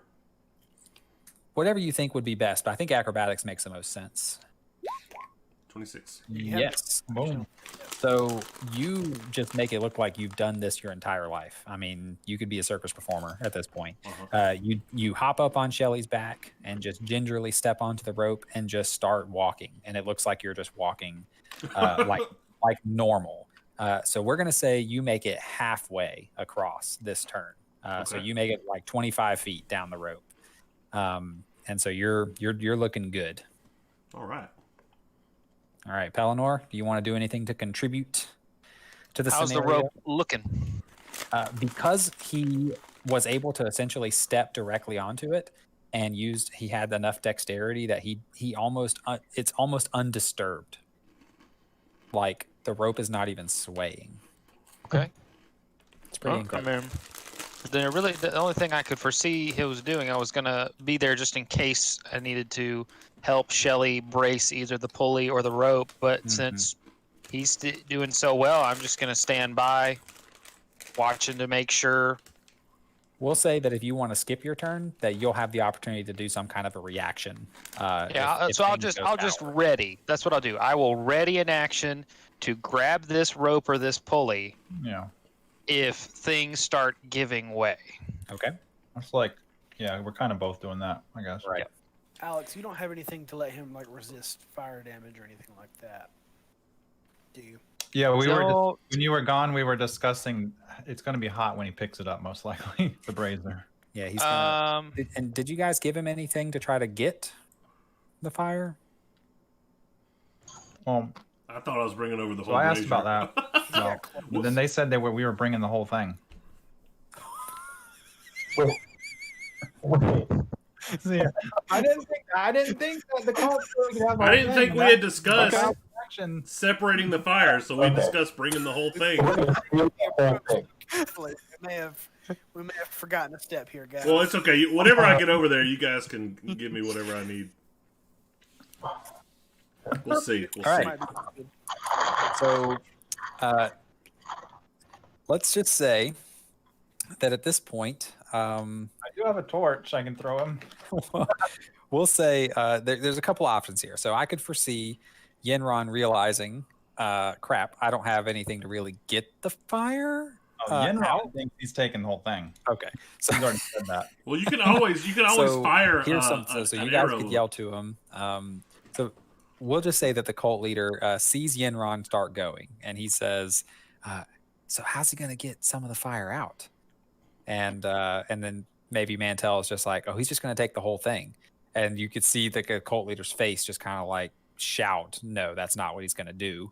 And so you guys have to scramble to figure out how to do this. So you can figure out some way to get him a torch. If Billy can shoot an arrow to him, it's like Yeah. with like rags on the end. Yeah. He's got a thing where he can catch projectiles, right? I do. Can Yenron do that? I I mean, you can. could roll for it regardless, but Well, you have a it's skill that well, allows the skill you, is then you actually a could be certain easier. If anyone certain can touch it, damage, he but can. if you want me to roll for it, you're I can. muted, Justin. Hang on. Sorry, I was crunching on some Cheetos. I didn't want to like have it all over the. I do have a skill that allows me to catch arrows, and I think it's a certain damage. But I can still roll for it if it's part of the. You just check. let the arrow shoot you in Yeah. the hand. I think that the only thing I would make you roll is some kind of a stability check. Like, I think if you can just do it as a skill, yeah, then I think you can. The catching isn't the problem. It's can you catch it and not cause the rope to sway too much or jiggle things out of place. I assume I'd catch it once I'm over there if it's only 50 feet. I mean, but you're still going to be suspended because like the brazier is taking up the entire circle, like where the rock formation is. Oh, I thought I could there's just nowhere get. to. Oh, okay. I was thinking I could just. I guess I didn't understand the description. The rope well enough. goes Gotcha. over the top of the Yeah, Question. this picture leaves a little bit to be desired because it looks like there's like room to stand. Yeah, I got you. How Okay. far did you say it was from the edge to 50. it's 50 feet? I Maybe. mean, I can throw a javelin long Yeah. distance 120 feet. So Oh, a javelin would I be even mean, better. I can just chuck a javelin over to the brazier if I can roll well enough. Well, just chuck it and to me. then- I'll catch it because I mean, either way. I mean, I can chuck it because to if you give it to me, I can dip it down into it. If it's down there, I have to get down and grab it. Well, I think what he's saying is anything you catch, Kyle's gonna make you check that the rope doesn't move. That's fine. If you can throw a javelin into the flame, then you can just pick the. But then I'll have to do a check to get down and grab it. So either way, I think if it's a javelin, it might be long enough that you wouldn't have to do a check. It would be if it was like an arrow, you'd have to not only get there absolutely. fast enough. Maybe. Oh, Pelnor's radiant action is to hand that to me as I'm walking. To like toss it to you. Yeah, And- before I get over the holler, before you get over the what? the holler, the whatever the valley thing. Oh. Sorry, I'm country. Yeah. The hall? I mean, which route would you guys like to go? That's up to Pelnor at this point. Would you like mean, to aim for the flame, or would you like to throw it directly to Yenron? I and would try- prefer to throw it at the flame. I mean, well, the only thing is if he's only 20 feet out. So here's the conundrum. He's 25 feet out. I don't have disadvantage throwing that far. Mhm. But the brazier is at 50 feet. I would have disadvantage throwing at the brazier. So in essence, 2 dice are going to be rolled. Mhm. Either I'm throwing it at Yinron, making an attack roll, and then he's rolling to see if he falls, or I'm rolling 2 dice and hoping they both don't suck, or at least one of them doesn't suck enough that I miss hitting this area, Mhm. hitting the ground. I'm not And- really. and- It shouldn't be a hard AC because it's just like I'm trying to hit the ground in a general area. But bear in mind too, a bad enough throw could knock the entire thing off. Yes. Fair point. Please hand it to me. All right, so you know what? I'll put it on Yinron. I'll just throw it at him, and it'll be up to him to succeed. I think trust if you roll and it's not a crit fail attack, then you'll succeed. If you roll a javelin throw, Now, I think that's all. if he does crit fail, can I roll to see if I can? You can try to like deflect it so it doesn't go towards the brazier, or maybe even with a high enough roll, still adapt. Yes. and That's try what to I'm catch saying. it. Okay, that's what I was asking. All right. Yeah.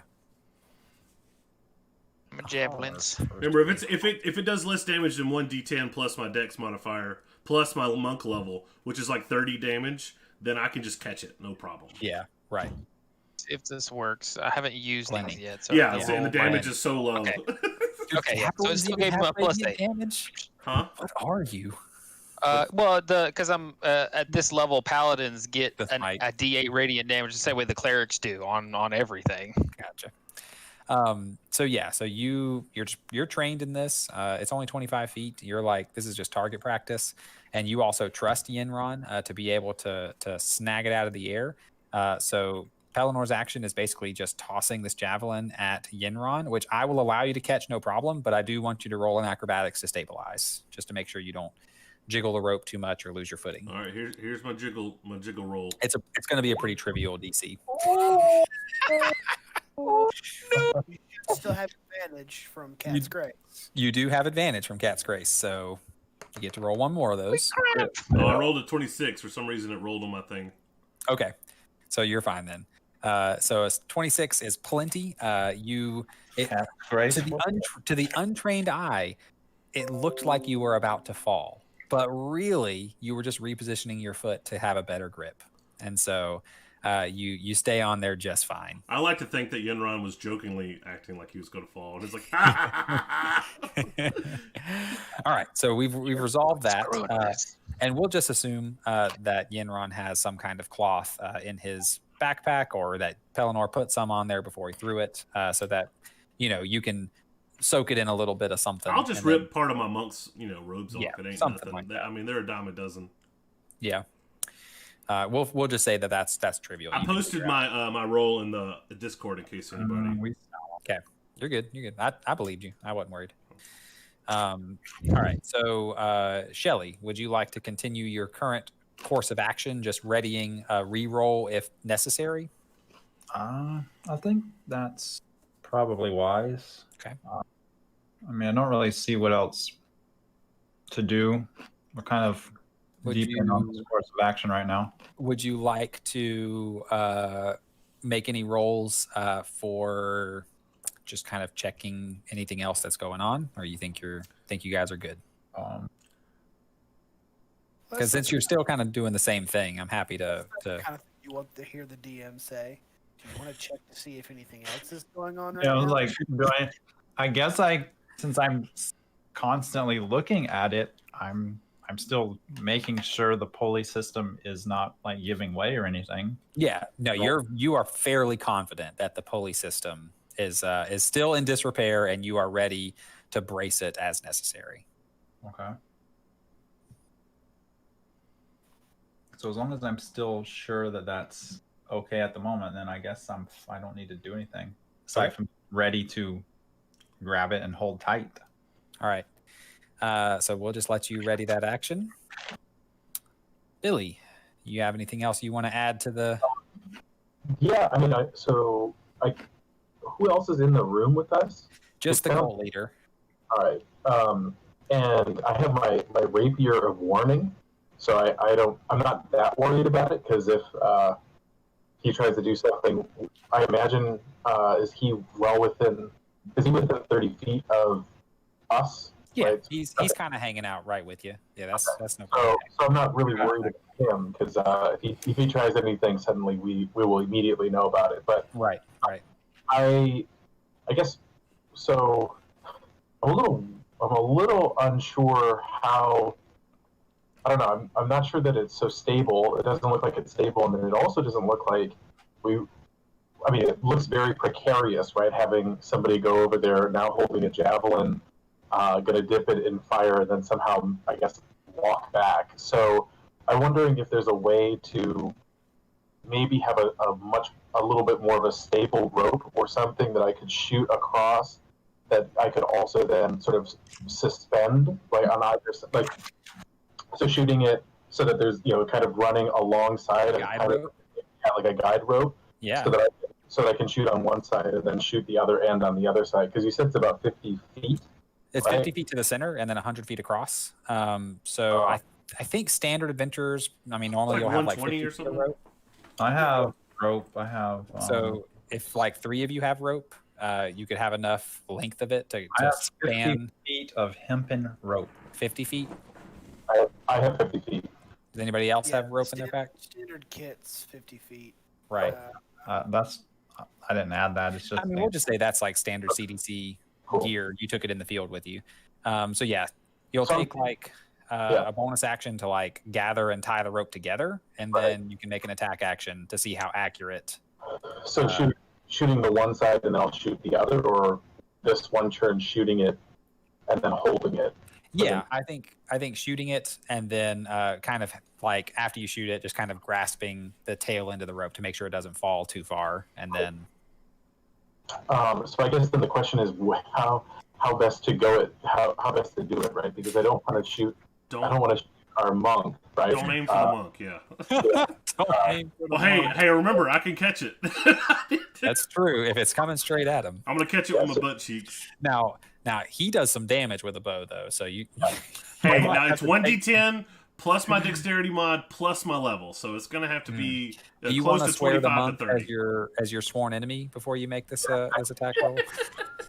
With another like, damage. I'm gonna catch it right in the buttocks, Right in the butt. Forrest Gump. So Yeah. I'm not sure how you're envisioning. Are you envisioning it being parallel to the rope that the pulley system that's there, or are you envisioning something kind of slightly perpendicular, or just kind of? I say orthogonal? shoot it under it, Uh, like directly under it, so that way if it dips, it doesn't put as much strain on the pulley system.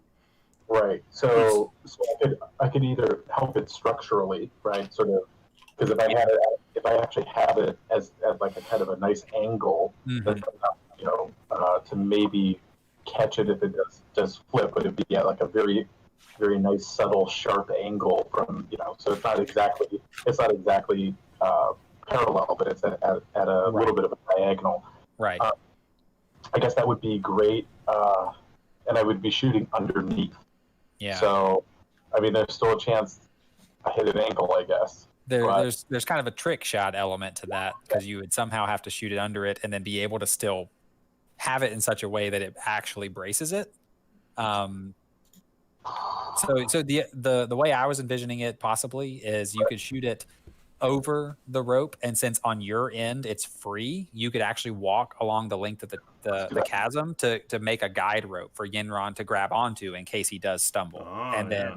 he could Yeah. kind of like steady himself, because your end can be mobile as long as it's lodged in the rock on the other side. And we can pull it pretty That's a good tight idea. anyway. Exactly. Let me just shoot it again away, right? Far enough away from him. I guess is Right. that possible, so that it's, I take my time, I do my my perception, whatever, to make sure that I'm like, all right, here's the spot I want to hit, All and right. it's far enough away from him. Just for giggles, roll that perception check to make sure you're like spotting this out the way you want it to be. Poops and giggles. Okay, the first one was a 23. I have it. I didn't Yeah, see but- that. Yeah. Okay. So the 23 is fine. And Yeah. actually, with a 23, as you are kind of spotting out your line, you're also kind of heightening the rest of your senses. And you kind of notice that there's a breeze, but it's not just a slight breeze. I mean, there's like a consistent kind of gusting action going on. But you notice that where Yinron is, it seems like there's not much of that action going on. Where is it? Which way? I mean, is it cutting across Yinron, or is it kind of? You feel it coming from your left side whenever you're facing like the center, Right. but that's the only direction you feel it coming from. And as you move around the chasm, you notice that it stays consistently on your left side if you face the middle. So I guess I don't know how to put it, but I would tell my party that there seems to be a breeze, and I'm not 100% sure. I mean, I guess all fire needs some oxygen somehow, but I would imagine I don't know where it's coming from, and I'm not even 100% sure if we should even worry about it. But given the delicate nature of this operation, maybe that's something to keep in mind. So yeah, the cult leader, he says, "Oh, I guess I should have mentioned the way this chamber is set up. Wind from the mountain flows in and creates this kind of cyclonic action, but in the center where the flame is, it gets the oxygen it needs, but it doesn't actually get gusted on, which is why the flame is protected in this chamber. And it also prevents cross gusts if it was open to the air from blowing in and putting it out. So essentially, it's creating a barrier of air to keep the flame inside of it. Is that gonna? So when he tries to bring it out, it's Yeah. gonna get out. Yeah, that might be a problem. Yeah. You just sort of Once again, You were the something- worst cult leader on the face of this planet. These guys, they just are doing the best they can, guys. They're just here. I know they didn't set this up. They just inherited this. They just walked into this situation, guys. When you're born into it, there's not much you can do. You're born into a cult. You're born with the Kool-Aid in your mouth. So you can just keep that in mind. So Billy's relayed that information. Now you can make your shot so that you can still continue with your action to kind of make this happen. So I guess. Can happen. All right, here we go. Let's. Perfect. So you hit your spot precisely. I mean, it's perfect. You have full control. It embeds itself in the rock, and you yank on it with all your strength, and you even pass it to Shelly and have him give a good tug, and like he can't even dislodge it. So you're like, this is good, and so you can kind of control it and make sure that and then you just kind of move yourself as Yenron makes his way across to keep him as a guide rope. Yeah, I could have caught that. I could have caught that between my butt cheeks. Good. No damage. I don't As know. long as I'm not your sworn enemy. Then it'd have been a coin flip. That'd have been a problem. Then it'd have been a coin flip. Oh man. I'd have All caught right. it in the butt cheek. All right. So Dr. Mantell. I don't know what kind of tools you guys might have in your kit to deal with this. Break some wind. I've got to hold concentration on the cat's grace, and I don't really have a whole lot. He's not really strong.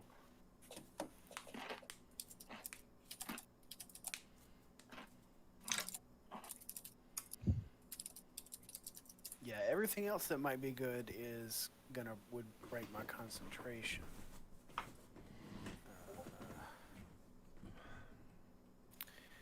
I asked the cult leader, is the wind magical in nature? I guess It's the way the construction of the chamber itself. shape. Hmm. It's thinking about acoustics, but instead of sound, it's kind of channeling the wind to stay from gusting across the center of the chamber. Well, I got fireball. I can reshape this chamber. So the cult leader says, I would be very hesitant to allow you to do such a thing. My concern is that down the road that could have adverse effects on our upkeep of the sacred flame. So I actually have a thing called a wind wall, in case that might be important. So in case things actually, it doesn't last for very long. So we would have to make sure that that we're on the way out. Hey, as long as it lasts for 12 seconds for me to get from the brazier back. We just need to protect him passing through that barrier. Yeah. So, just letting my party know. I'm obviously already done, but I do have something to stop wind, or rather, to be a protective barrier. You can kind of create a crosswind to that left side to protect. Right. Right. Cool. Keep strong wind, keeps fog, smoke, and other gases at bay. There you go. And I think you can shape it kind of how you want to shape it. Right. Yep. Yeah.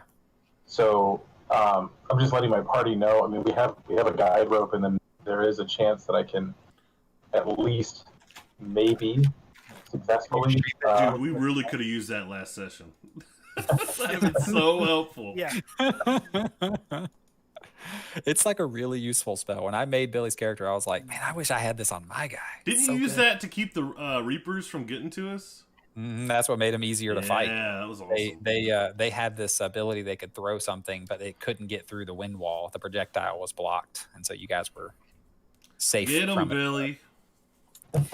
All right. Oh, really? I think I'm just gonna maintain concentration on. Yeah, dude, that was clutch. Thank you for that. All right, roll a con check. The cult leader tickles you. Just kidding. That kind of cool. Eh? Gucci, Gucci, Goo. I'm extremely ticklish. You are extremely ticklish. I know, I was kidding. You didn't take any damage, so you don't have to roll a con check. But good to get that one out of there. All right, He whispers in Yenron. your ear. Continue. Yeah, he just blew gently on your ear. I like your sword. All right, Yenron. You essentially have 2 re-rolls here, so I don't have any doubt that you're probably gonna. You can literally, with your advantage, you can roll 6d20 for your acrobatics check, and we'll just take the highest one. And if it gets high enough to get a double success, then we'll say that you make it to it this turn. And you roll a crit on the first. Holy cow. So you Moonwalks down that road. you Not only is it literally crit, it's almost a 30. you like somehow drop down and He's doing the Pee Wee Herman. then like use the rope to swing yourself into this like launching pattern where you land right over the flame, and somehow the rope doesn't even jiggle. Like it literally doesn't even move. Somehow you just perfectly control your balance in such a way. And the cult leader is literally like his jaw just drops because he can't believe the amazing feat of acrobatics that you just performed. And we'll, Eleanor, does he even need us to watch this rope? Not really at this point. Between When you Step got of a- the when you Wind got and cat mechanics, we're when you got a good. monk, it's tough, man. That's why I had to add some other stuff to try to jiggle it up a little See, bit. So I figured it- it'd be Well, the way it is, I try to let you make the decision because I'm like, yeah, a monk is just there's a lot of stuff broken with it. Okay, so you get there, I and don't we'll say argue. you even have you have enough time that you actually are able to go ahead and light the javelin, and then start to make your way back across. So we'll say that you're approximately 5 or 10 feet on your way back. Like you're already making your way back. I'll signal for the wind wall. Okay. All right, Pellinor. Whoa. I don't have. So I'm trying to think now. So it just looks like I'm readying and steadying. I don't have any spells or anything to contribute.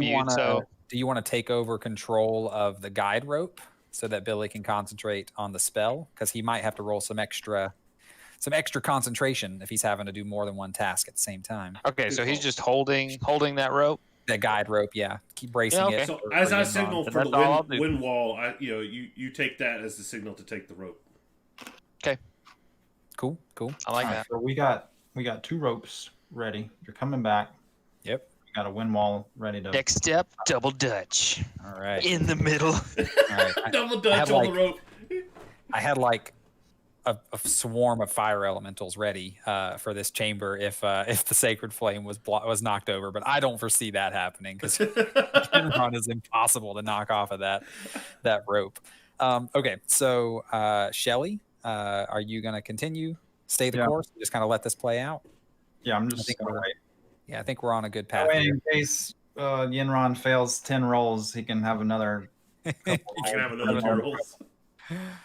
All right, so Billy, go ahead and you can cast your wind wall, and we'll just say that you shape it the way that you need to, Right. and you're careful about it, because if you just made kind of a straight shot wind wall, it would disrupt the natural flow of the wind on the one side. So Right. you actually create kind of a pocket around Yenron to kind of guide him back. Why don't you across just the make? solar system. I would say yeah, he could just make a ramp down so it goes under me, but still continues its path. Yeah, you could even do something like that. So we'll say he does it smartly. It's like he has time. Right. You've noticed the wind quickly enough that you have time to kind of shape this the way that's best. Okay. So Dr. Mantell, you're going to maintain your. Do you want to add anything before Yenron continues? No, I don't think so. This All right. is working so far. It's working, Yinron. It's on your back. Oh Let's see if you- no! 6 crit fails in a row. It's the Is that only even way- possible? Oh my goodness. Okay. I mean, you've literally hit the double threshold every time. I'm happy to say you make it back. This skill challenge was, I think, you guys handled it. I think you've plenty conquered this skill challenge. So you make it back across. In fact, when you get to about 15 feet away, you just kind of leap the rest of the distance and land gracefully on the edge and walk outside of the cyclonic winds that you're currently being protected from. So that way Billy can release his wind wall spell. And the sacred flame is no worse for the wear. In fact, it is roughly untouched. All right. Can So we I do guess the top I'll leave I'll hand the spear to the cult leader and say this is now your secondary protection. This needs to get back to the CDC. I trust you guys know how to tend to this better than we would. So if you would, please head to the CDC. So he says, "Are you guys coming too? I don't really know where the CDC is. I haven't ever been off this mountain." Oh, sorry. Yes, just follow us. Tend to this flame and follow us. Let us know if you need anything. All right. So do you guys walk out of the chamber and back out onto the outskirts of the temple? Yeah. Oh, I see. Yeah. That's a DM hint right there. Yeah, I think we probably do. Move along. I'm trying not to be too heavy-handed with them, but okay. So you I walk wonder back what's going to outside. happen out here. See, I wasn't Walk even back taking that as a outside. DM hint. I was taking that as like, oh yeah, that sounds like a good idea. Because You walk back outside. There's Yeah. nowhere else to go, is there? yeah. No, I mean the I entrance to jumped the down temple in the would be like- holler as David made fun of me. Dun, dun, dun, All right. Drama, sub-faction of the cult. They You say we've guys- done blasphemous things. You guys move your characters down here to the south, so as though you're just kind of exiting the where you just came out. And we'll say the cult leader, he's kind of walking a little bit ahead of you. So you want to be behind him, so south, even further south of him. He's kind of in the lead. And so as he literally walks on this first stair to exit the temple, there's like this boom of thunder. The sky turns fiery orange, Thor. and as you are watching, bolts of fire lightning come from the sky, and wait a minute, where is it? I gotta go to the other layer. There we go. All right. So then bolts of fire lightning hit on each side, and some fire elementals pop out. And then a few more, but even larger ones Whoa! pop down here. Right? And these 4 hulking figures, 2 of them fire giants. The fire giants, one of them is wielding a giant flaming greatsword. The other one is actually wielding 2 tower shields. And so he's like just got one in each fist that he's going to use to kind of like bash people with because he's massive. They're literally 3x3, which is crazy, but they're that big. And the fire elementals, they're just basically like balls of flame. So they're just here. So what happens is that we'll just call this kind of like a surprise round. So this fire giant right here, he essentially looks at this cultist right in front of him and just like backhands his sword and cuts him in half. I mean, Whoa. just completely demolishes In him. twain. And then this one over here just sees the one in front of him and puts his tower shields together and just smushes him into goo. I mean, just like stuff squirts out the side, Squish. like onto the pavement or whatever, the cobblestone. Shields. Do what? He's never going to get that off those shields. Nope. He doesn't want to though. And before you ask, yes, they are very hostile to you. They seem hostile. Well, I mean, So we're they're, gonna- all I see is they're hostile to the cultists. cool. They haven't done anything to us yet. So as he sees a few of his cultist buddies die, the cult leader he says, "We've never done this before. I didn't know this would happen. I swear." And then he starts to kind of cower. I mean, he believes that it's over, that you guys are just dead. So roll initiative anew. Make sure to click your token. I just before did, roll but you initiative. erased it. Oh, I'm sorry. I was clearing out from the previous time. If you remember what it was, feel free to put it in there. It was a 14. Do I get +3 from Pelon? I have to add. I'd say I think you all are close enough. If you're within 10 feet of me, yes, you get plus Hold on. 3. I gotta add a monster to this encounter because I'm pulling him from a different one because that you didn't kill him in the previous one, so he's still here. Nice. All right. And I have advantage on this, but I think I just critted anyway, so it doesn't really matter.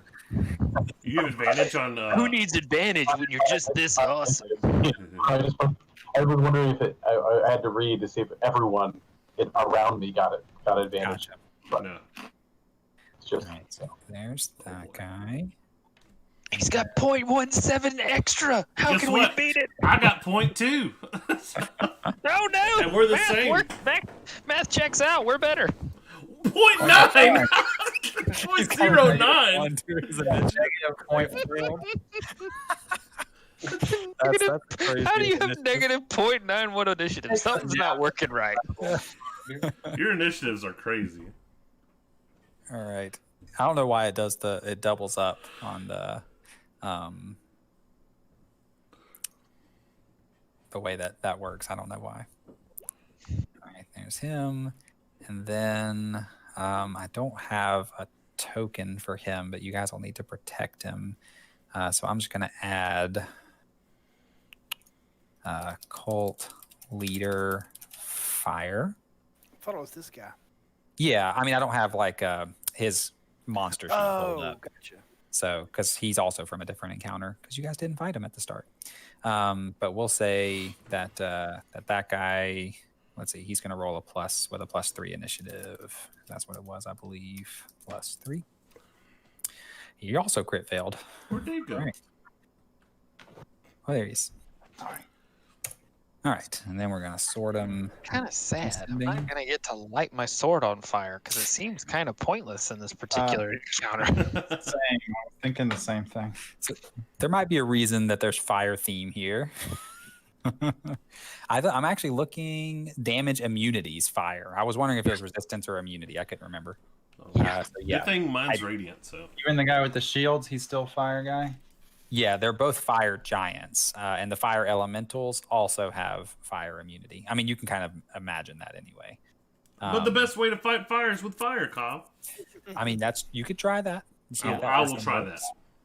I only get 1d6 All right. extra. I believe most likely that Billy's going to have higher dex than Pellinor.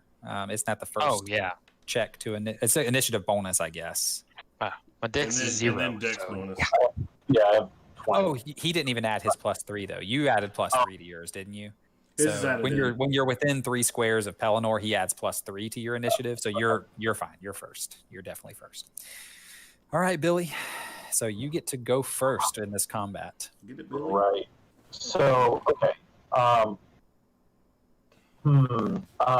far away are the giants? So each of these squares represents 5 feet. Yeah, on the grid. So if 1, 2, 3, 4, 5, 6, 7, 8, 9, 10, like 10 to 11 squares ish away. So 50 to 55 feet. Okay, cool. Okay, so I'm going to.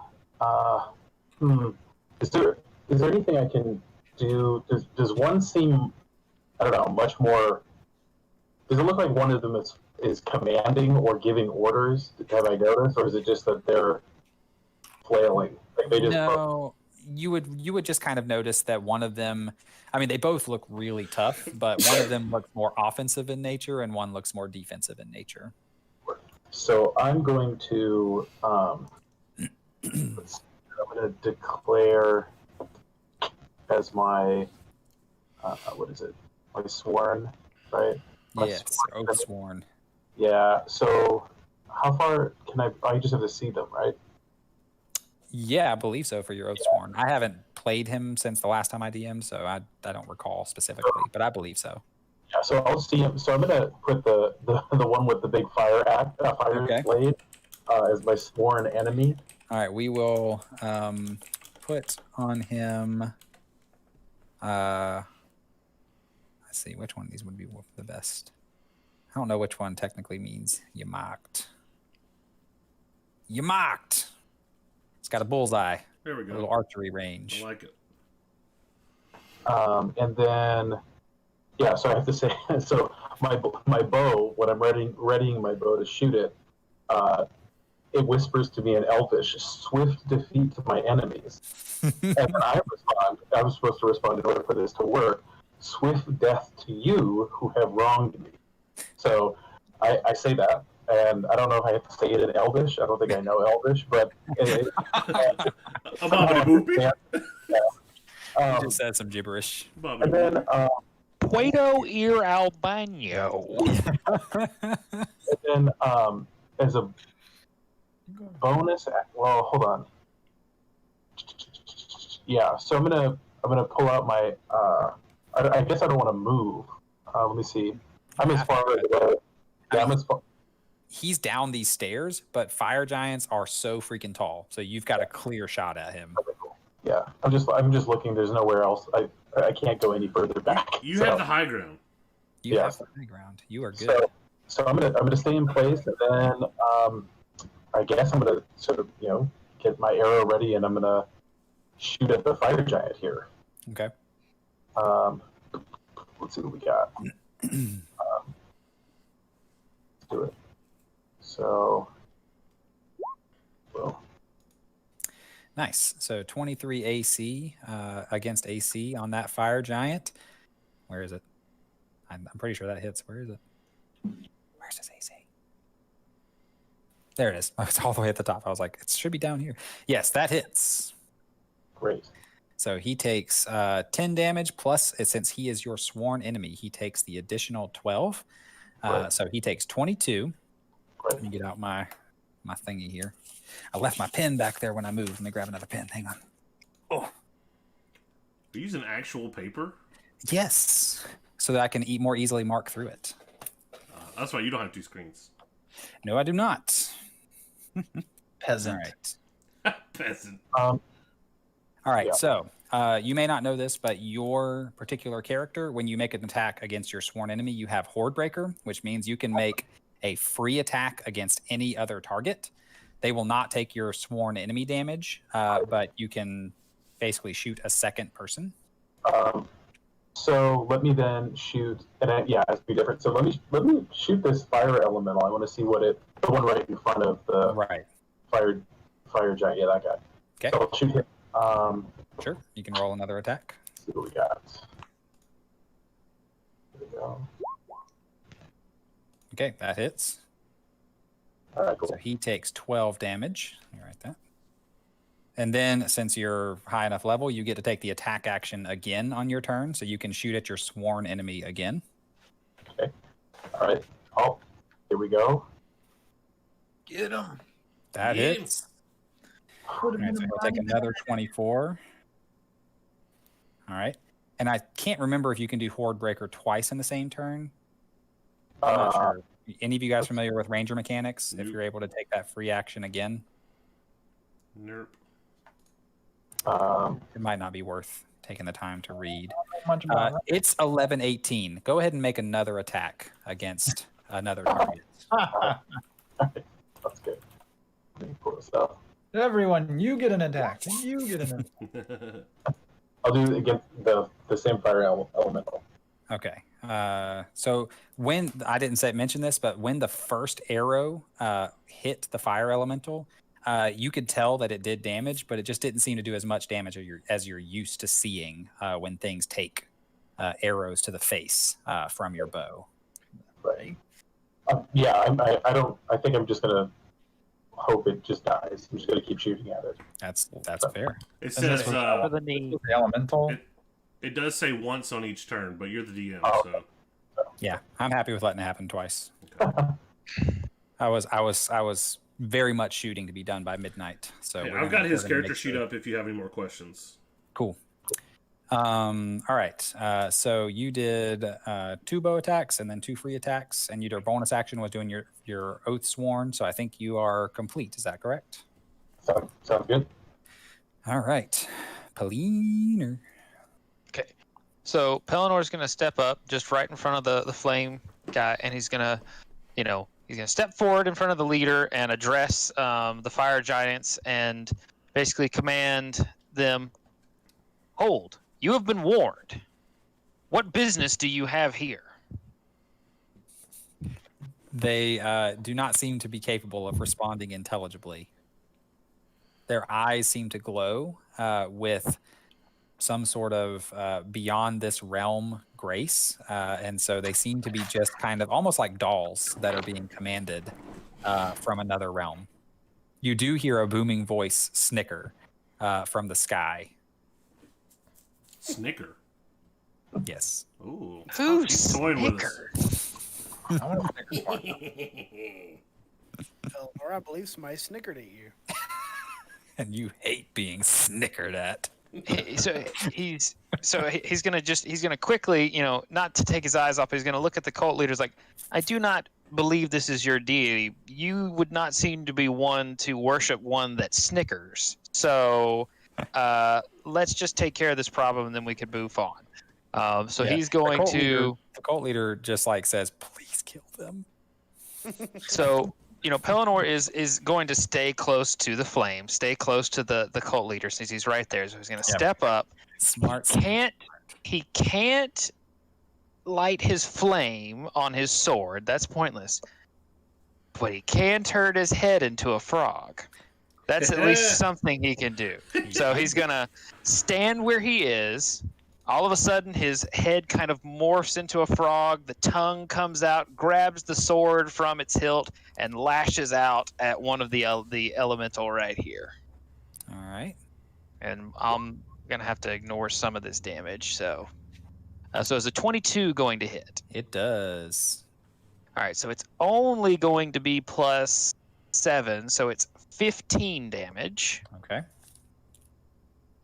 Again, it doesn't seem to quite hit as hard as you imagine. And this is the one on the left, correct? Yes. Okay. Yep. And then I only rolled a 16 that time. It just does it. So Okay. they're not that hard to hit because they recognize they're resistant to most things, and so they don't try to make too much of an effort to dodge. So you do hit with 16. So 13 damage from a magic weapon. Nice. And that's all I got. All right. All right, Yenron. Show me them hands. Enron. All right. I don't have my sword out, so I'm going to go punch some stuff. Ooh, All right. something you never do. You should never, ever punch anything ever. All right. So I assume this is difficult terrain, but I can move 50 spaces, so it don't matter. I think you. So- Some of that would be, but I'm fine with you like tiptoeing around it. okay. Like I said, it don't matter. I can move 50 feet. Yep. You You make a lap around the temple and still come back to where you want to be. Kobold shifties. Let me in here. All right, and then I'm gonna punch him. Ooh. That one doesn't hit. They make Well, hey, I cannot be angry because I rolled so stupidly on that tightrope. rolling out of your mind. When on we that were all tightrope. prepared to give you extra rolls. I could not be mad at all. All right, so I'm Oh, gonna use man. my key point to try to punch Okay. 2 more times. Flurry of blows. Just doesn't hit. Oh my gosh! Whoa. Billy punches the air trying to mimic Yenron's missing. Oh gosh. Yeah, so the fire elemental, they don't try to dodge that hard, but for whatever reason, it's just like every dodge he decides to make, it just happens to be the perfect feint to where you just graze but don't actually do any damage to the fire elemental. All right. Well, Yenron embarrassed. He will end his turn. Okay. All right. So the fire elementals are up. They're just going to kind of move up. Quick draw. So Pellinor, Dave said quick frog draw. face. That doesn't work in this game. Pellinor, with his frog head, is going to draw the wrath of the left fire elemental, and Yenron is going to be completely ignored since the fire elemental didn't even notice him. No, I'm just kidding. Dude, so here's what I rolled. I rolled a 3, a 1, a 6, and a 3. It's I pretty need some bad. bless in my life right now. Yeah, you do. You probably will. It's coming. Yeah. All right. So let me see here.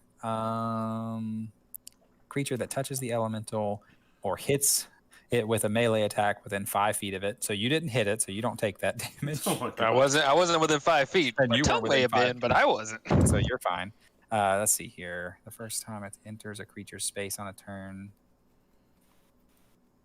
Okay.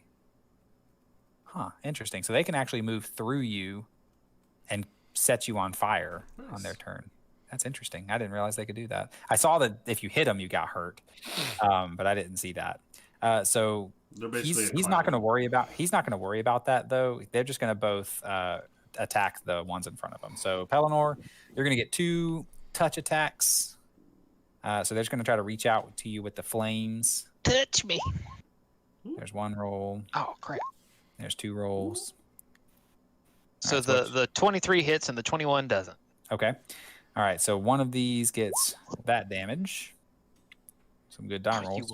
You would I roll know. that well. Yeah. And then because you were attacked and he succeeded, you are lit aflame. You are ignited. Until you take an action to douse the fire, you will take 2d10 fire damage at the start of your turn. Oh my word. 10 Yikes. up to 20 I damage. think Kyle overestimated our party. Maybe, but Let's have fun. we'll see. All right. So then Yenron, you'll take 2 touch attacks as well. Ooh. Ooh. Both hit? Yep. I thought so. I thought you were lower. All right, so that and that, Oh gosh. 30 that's 30. damage. and you're set on fire, but you're only set on fire once. So Well, yeah, I would think so.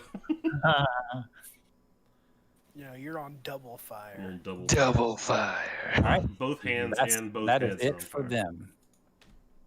That is it for them. All right, Shelly. All right. I assume I'm gonna get set on fire when I attack this thing, but I'm gonna charge in anyway. Shoot him. Oh. I could shoot my bow, but I do more damage hitting them the other way. I don't know. I mean, are you sure now? Your sword doesn't do extra fire damage. That is true too. I could use some more meat up here. I still do more damage. I think there's enough meat roasting on the fire right now. All right. 2d10 could be 2 damage or it could be 20. It's just, oh. I know, right? It doesn't have any bonuses to it, so it could be almost nothing, or it could be a lot. Let me move over here.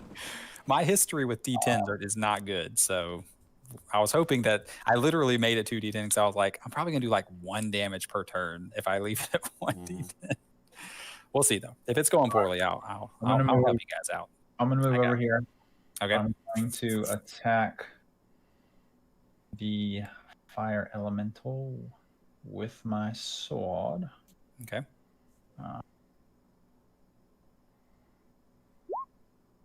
Yeah. Doesn't quite hit. Hold on. So it's let's see Hold for him. Yeah, doesn't quite hit. I I'm going to got fight the fire giants. I think they seem safer. All right, I'm going to use precision attack. When you make an attack roll, you can expend a superior die, add it to the roll before or after the roll. Good. But before any effects. So, does a 15 hit? Daggone. So When you was like, it doesn't quite hit. I was well, like, it was 16 earlier. Whenever Pelennor hit right on it. All right. Well, that's one attack. I'm That gonna was attack close. again.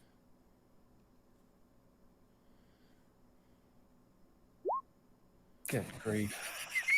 You guys. These are some garbage attack rolls. What is wrong with us? Plus freaking 9. That's 6 attacks from us at this thing, and it is not hit. All right, I'll attack again. Finally. Okay. Right. That one hits. That one hits. 6 And attacks. I'm going to also 7th time's the charm. I'm going to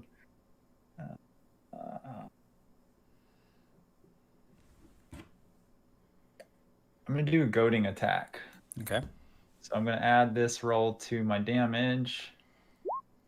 So Okay. 5 more damage. So it's All right. taken That's 18. 18. And it must make a wisdom saving throw, DC 17.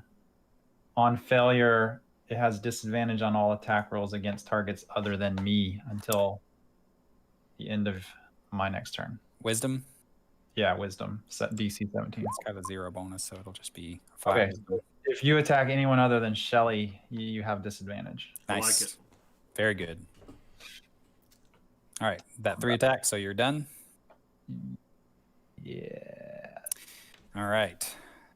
So this guy just walks straight in front of the corpse of the one he just smished. Oh no, where's another smash? And so he's going to take out his great shield, or his tower shields, and one of them is going to swing down on this little cultist. Yeah. What is with these rolls? And then he's going to swing down again. So he's going to hit it. Oh, that's actually that one might not. Let me see. So he hits him with the first one, and with the second one, the cultist, feeling the blow, nimbly dodges out of the way. So he actually is going to, I think, survive a turn. Yeah, he'll survive. So he takes 18 damage, but he's still on his feet. He's still rocking. So he's good to go. Never mind. That's the end of his turn. They don't go together. They're two separate. So Dr. Mantell, before All you right. cough and die. Yeah, I'm gonna throw Bless out at level 2. Nice. So everybody gets it. So what that means is, when you make an attack roll or a saving throw, you can roll a d4 and add that number to the result.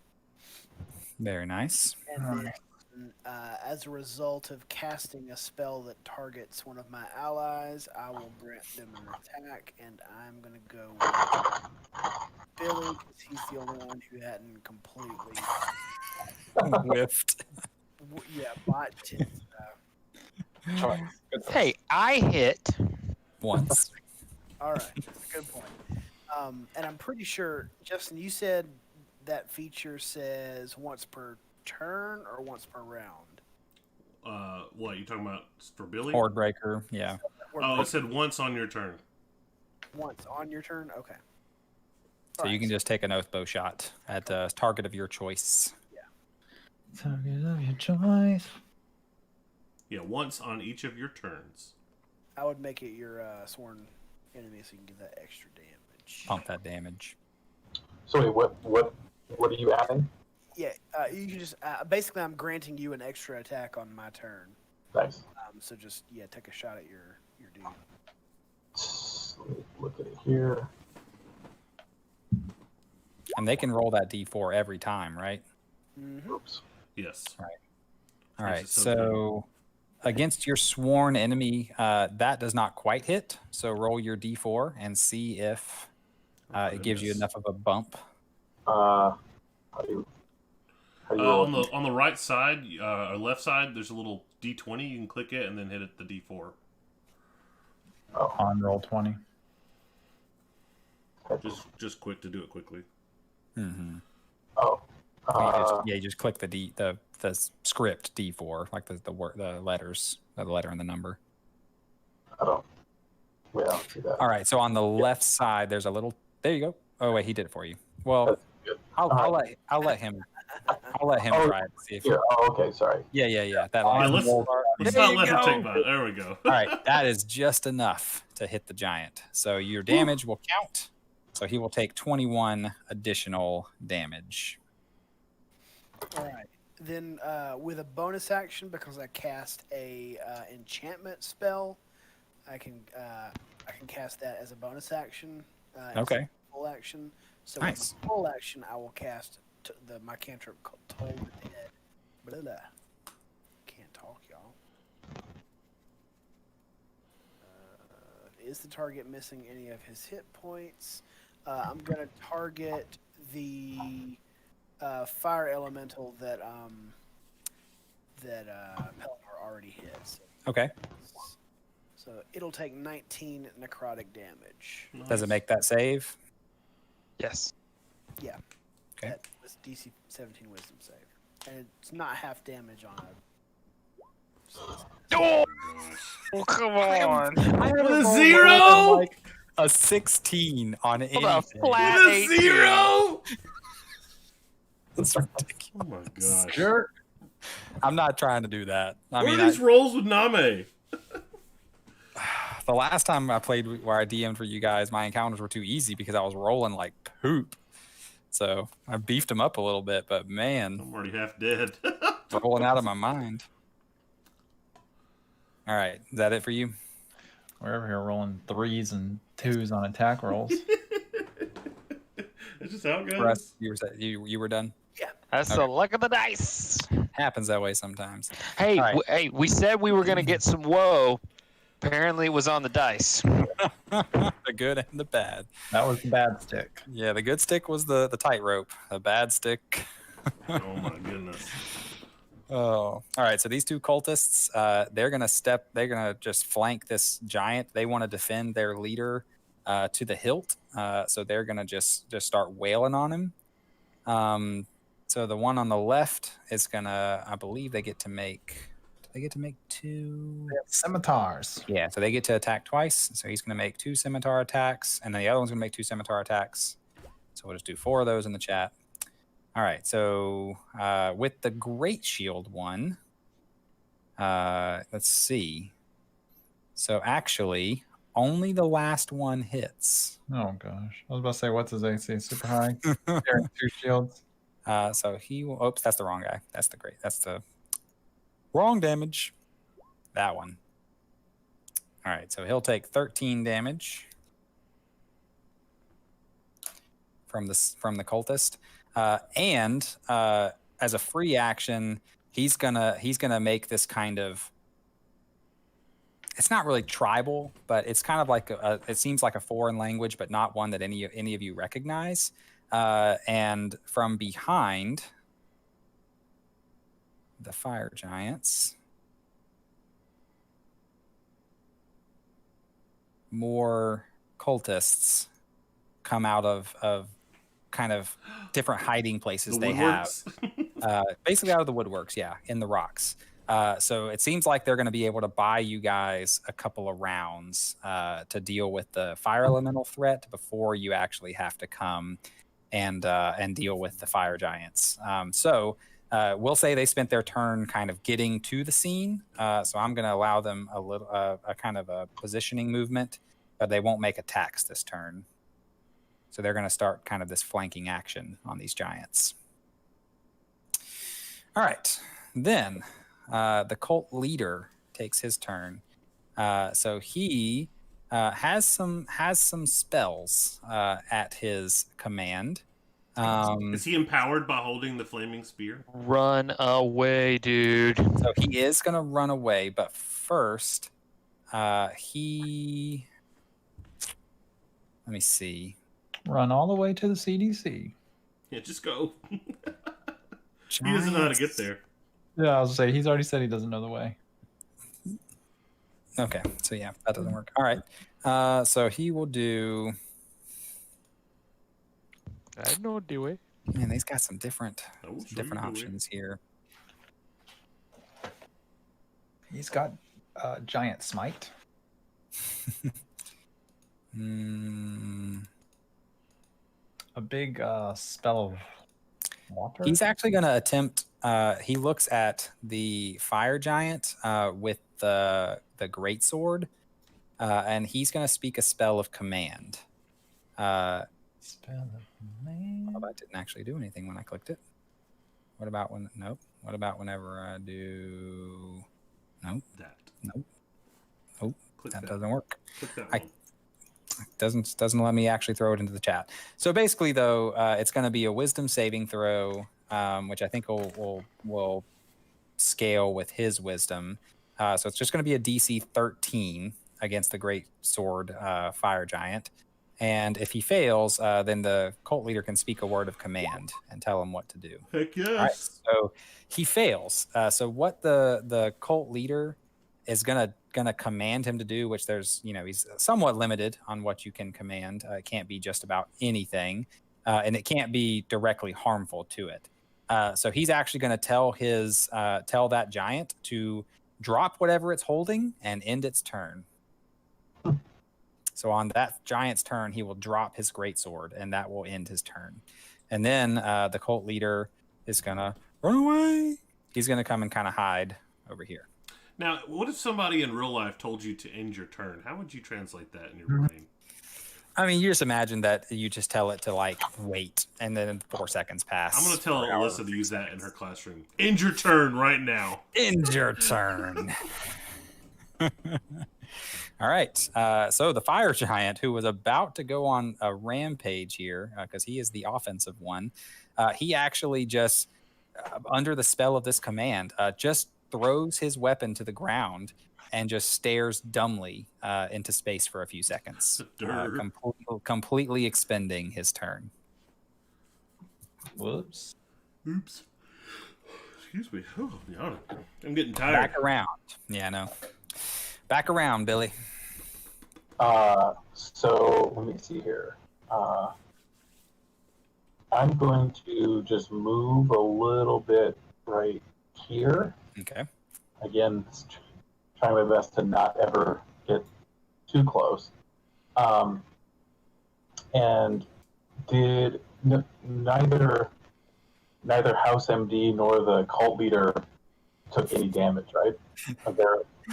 They're You- both House Hail- MD. hail and party. Okay, so the other thing is I have a bonus action that I don't know. I guess Yep. is that applied after, right? After Well, the there- attack? I don't think there's a lot that he does with his bonus actions. The only thing that counts as a bonus action on him is swearing your oath enemy, I think. Well, I have Hunter's Mark, which gives me. So you can also throw that on top of your sworn enemy. Yeah. Yep. There you go. Gets me a 1d6. Nice. Um, Extra damage. yeah. So. You want to throw that on your sworn enemy? Yep. Okay. And then I'm gonna do my shots. We'll say you double macked. Yes, he is hopefully in pain. So there's one. That hits. Here's two. So roll your d4 to see if that'll hit. Here. Yes. Yes. So both of those hit.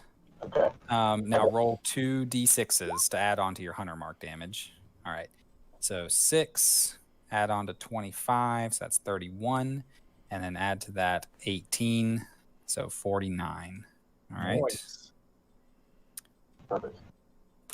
Oh, And then then you can make 2 attacks against either the same target, but that's different than your sworn enemy, or 2 different targets.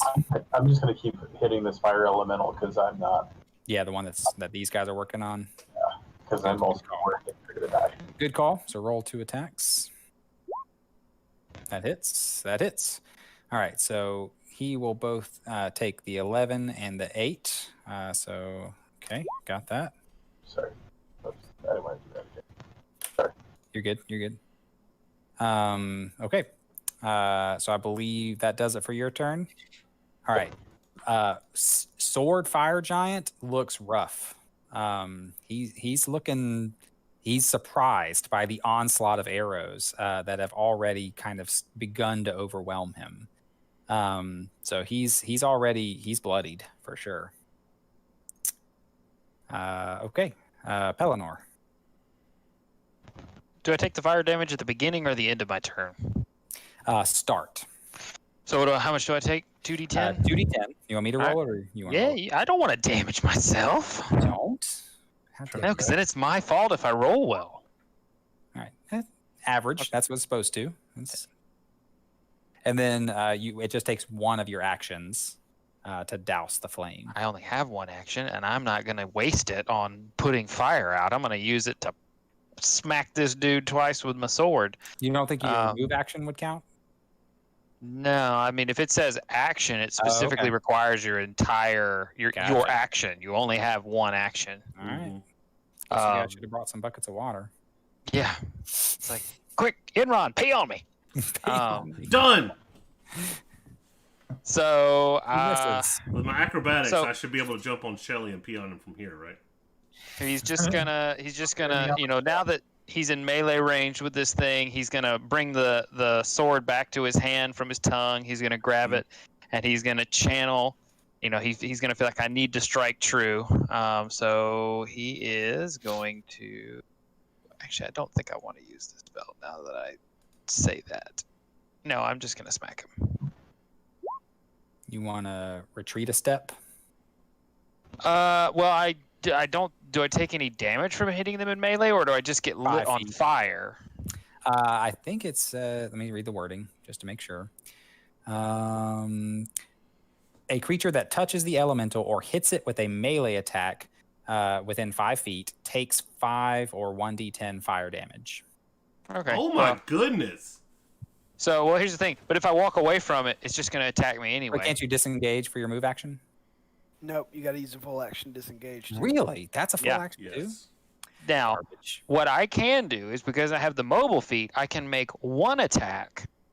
Then I can move away for free. That's part of my mobility feat. Okay. So I need to at least attack him once. Okay. Then I can back up and then smack him with the tongue. So I'm All right. gonna take 5, but taking Well- 5 is better than potentially taking a whole attack. Right. Roll your d4 to see if you hit him because you're 1 Yeah. away right now, which actually it'll hit him because you just have to roll a 1. So, Right. Your bless will allow you to hit him. So he'll take which one of those second numbers do I count? So it's the last 2.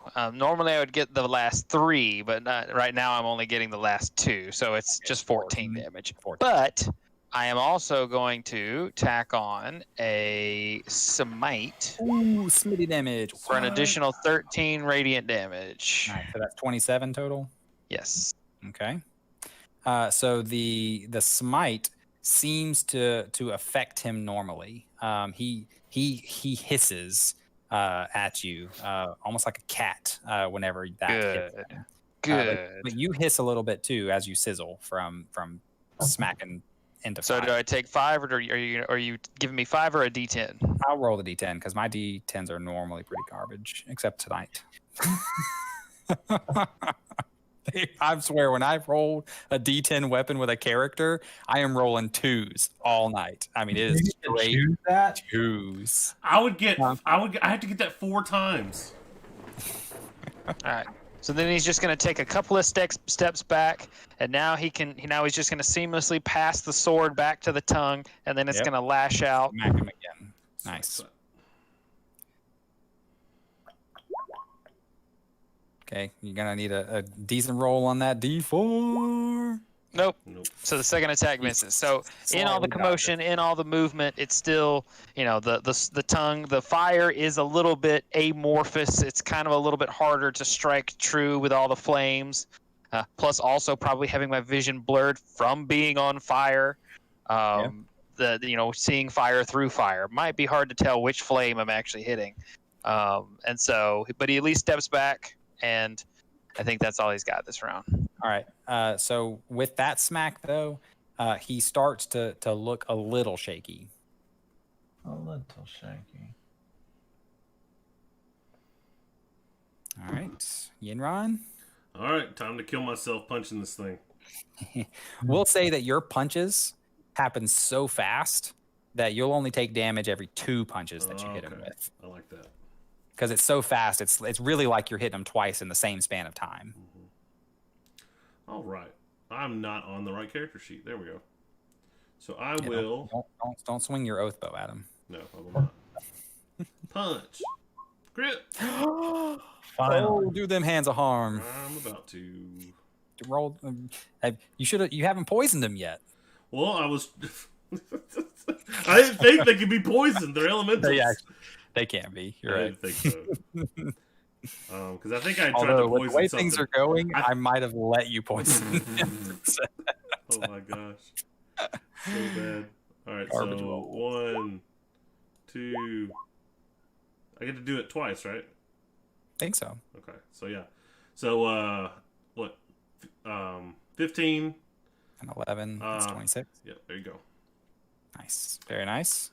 All right. With that, he starts to look pretty shaky. That punch, it hurts. He felt it.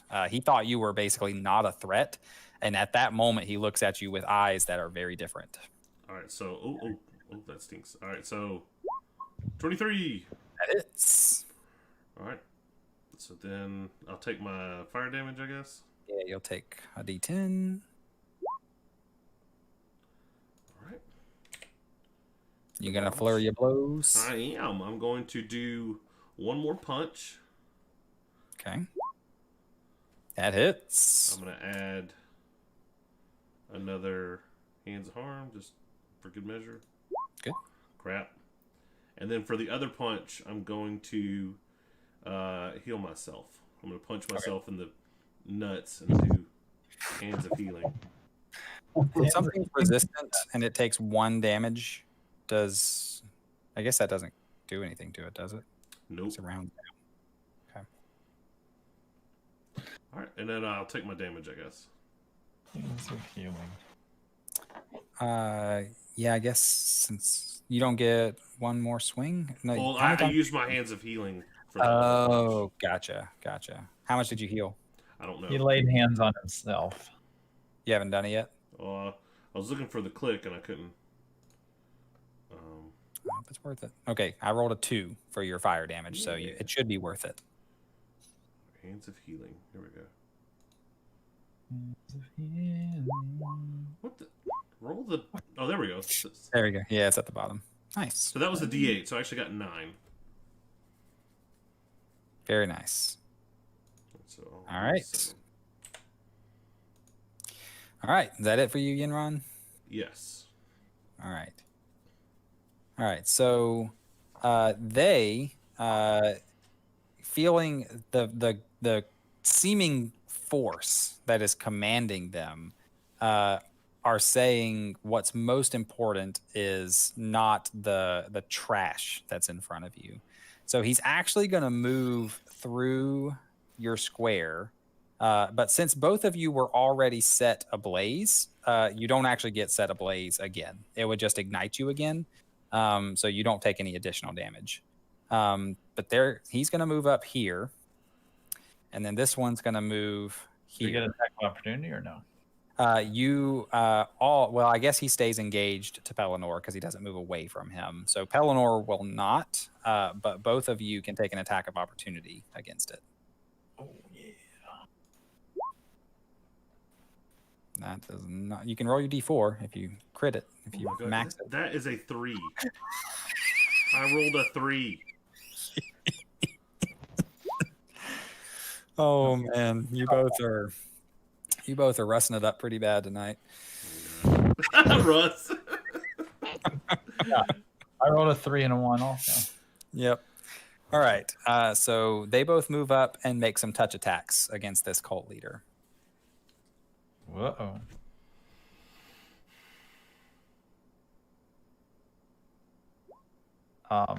Which the one that passed through me and Yinron, Mhm. he is attacking at disadvantage because he is not attacking me. That's correct. So we'll say this is from the first one. I normally go left to right anyway. So the second one does not hit the cult leader. The first one does. So he'll take. Why is it blue? That's interesting. It means that One you crit rolled fail. 1 max and 1. That's One, interesting. minimum. I've never seen a blue. Okay, so he takes 14, and then the other one will roll at disadvantage. So I'll roll 2, and this will count as his first attack. All right, So that still hits. And the 17 does not.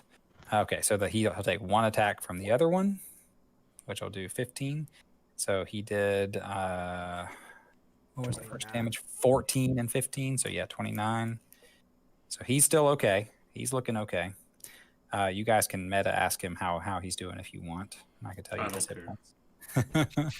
But he is set on fire. Be ready to pick up the torch if he drops it. There might be some rolls, yeah, but all right. So that's the end of their turn. So Shelly, who you gonna miss this turn? You might want to pull your bow out. Yeah, especially when they're doing that melee damage. I'm just gonna go.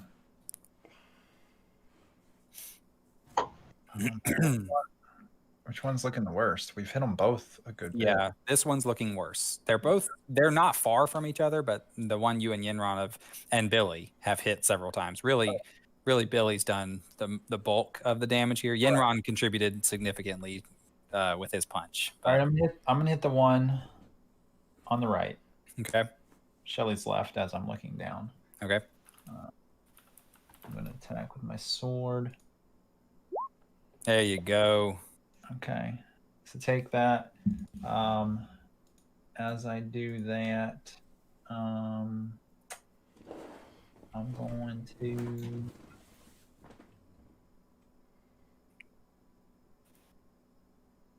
do a sweeping attack where I can use a Sweep. superiority die, deal damage to another creature within 5 feet of the original target.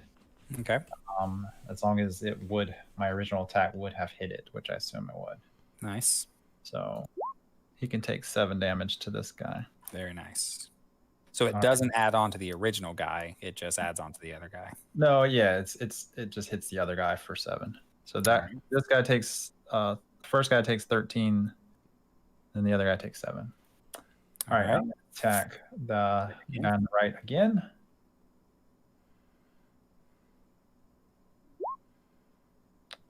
Nineteen's good.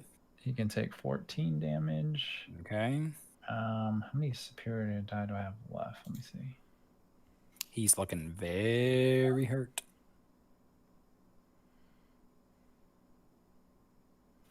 Okay. Oh yeah. At the start of your turn, you needed to take is 2d10 for burning. I'm I going forgot to to roll do that. So that's the damage you take at the start of your turn. And then Me? yeah. Okay. And then for hitting him once and twice. So that's actually the damage you've taken so far. So I've taken 16. Okay.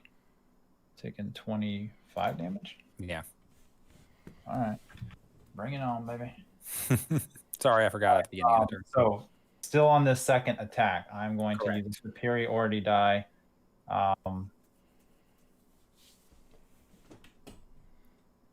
Add the total to the damage. I'm doing fainting attack. So first, I'm going to add this damage to that guy. Okay. He takes 4 more damage. Okay. And I get advantage on my next attack roll against a chosen creature within 5 feet. Okay. Time. You want to hit the same one? Yeah. Okay. All right, so I'm going to attack him again.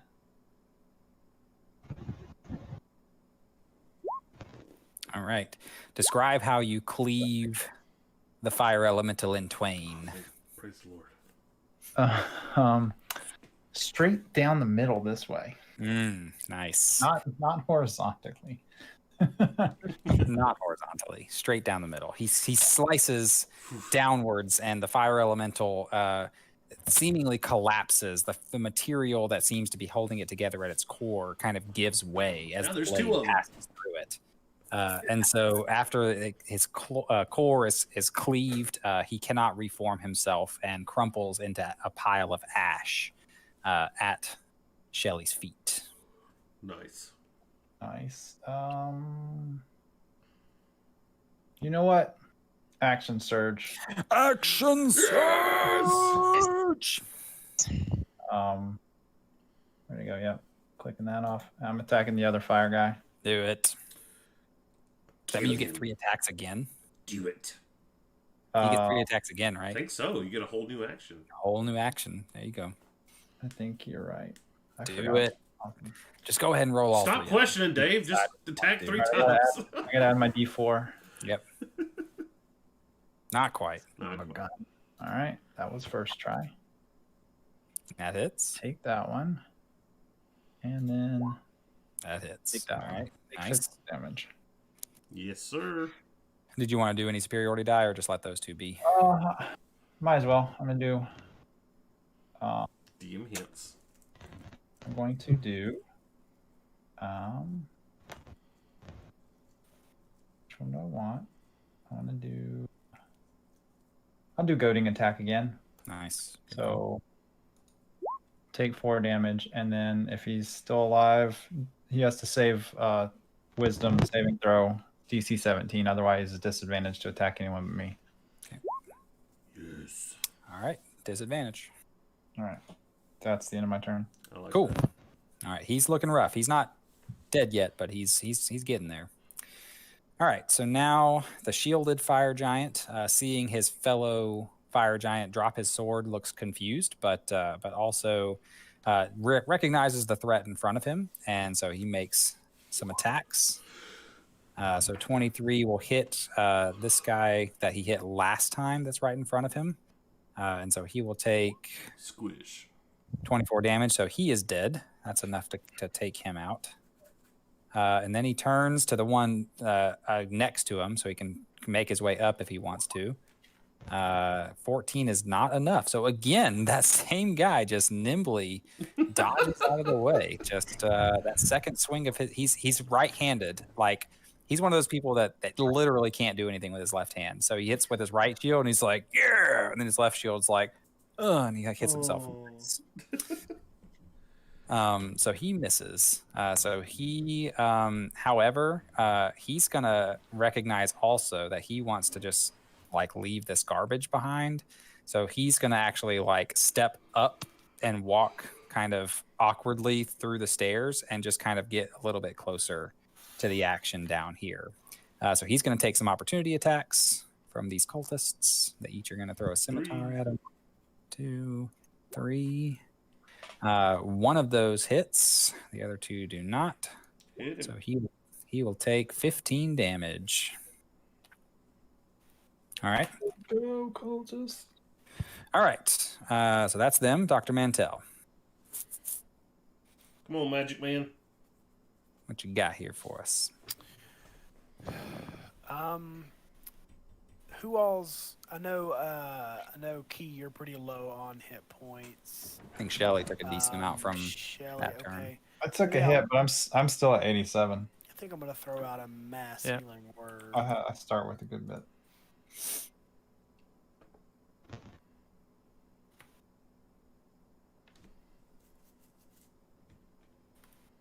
Yeah, let's do that. Okay. Oh. So the cult leader gets 11 back as well. Yeah, everybody in range gets 11 back, Nice. and I am going to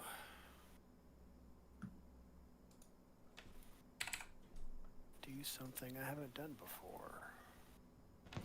Oh boy. Intriguing. Kill something? Contribute. I have a No, he's contributing plenty. Burn. He just don't kill much. I've been throwing those blesses out like crazy. I Yeah, know for it, real. dude. We miss it when you're not there. Trust me. I have a mace. I don't know if you guys are aware of this. You have a what? He holds it. He holds it in his hand during almost all the battles. He just never. Never use Well, it. it's because he uses it as his walking stick. He's an in-house MD, so he's using a mace to walk along. But this mace is a mace of terror. So I'll display. Oh, nice. I feel like every time we play, Russ pulls out something new. That's Those not- are some damage rolls right I can there. punch 4 times, and that's the end of it. I didn't mean to attack with it. I'm not gonna attack with it. Oh my goodness, 1 and 1. Yeah. Wait, he did hit Name one time. Oh no, it was Pelennor in the back of the head with his mace for that bee. I'm not going to attack with it. That would be crazy.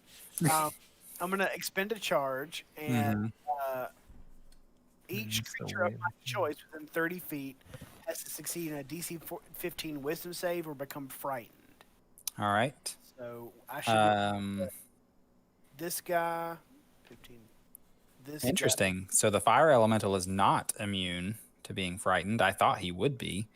He's immune to almost everything, but he is not, and neither are the the fire giants. All right, so DC 15, Guy, it won't reach the fire giant back here. The storm. but it will reach the other one. Okay. So, DC 15. All right, so and it's wisdom. Yep. All right, so there's the fire elemental. There's the shielded fire giant. Aha! All right, so they Whoa. both fail. Ah, Ha ha. How long does it last? 1 minute. 1 minute. Ooh. It must spend its turn trying to move as far away from you as it can. Wow, so that's going to basically be how many rounds? It's Well, everybody. 10 rounds, but they get a Well, save. so yeah, At It the end does of each of say their turns, they get each of another their wisdom turns they save. get a chance. So basically, they have to use their action to dash away, Mm-hmm. but at the end of the turn, they get another save. Okay. So he is.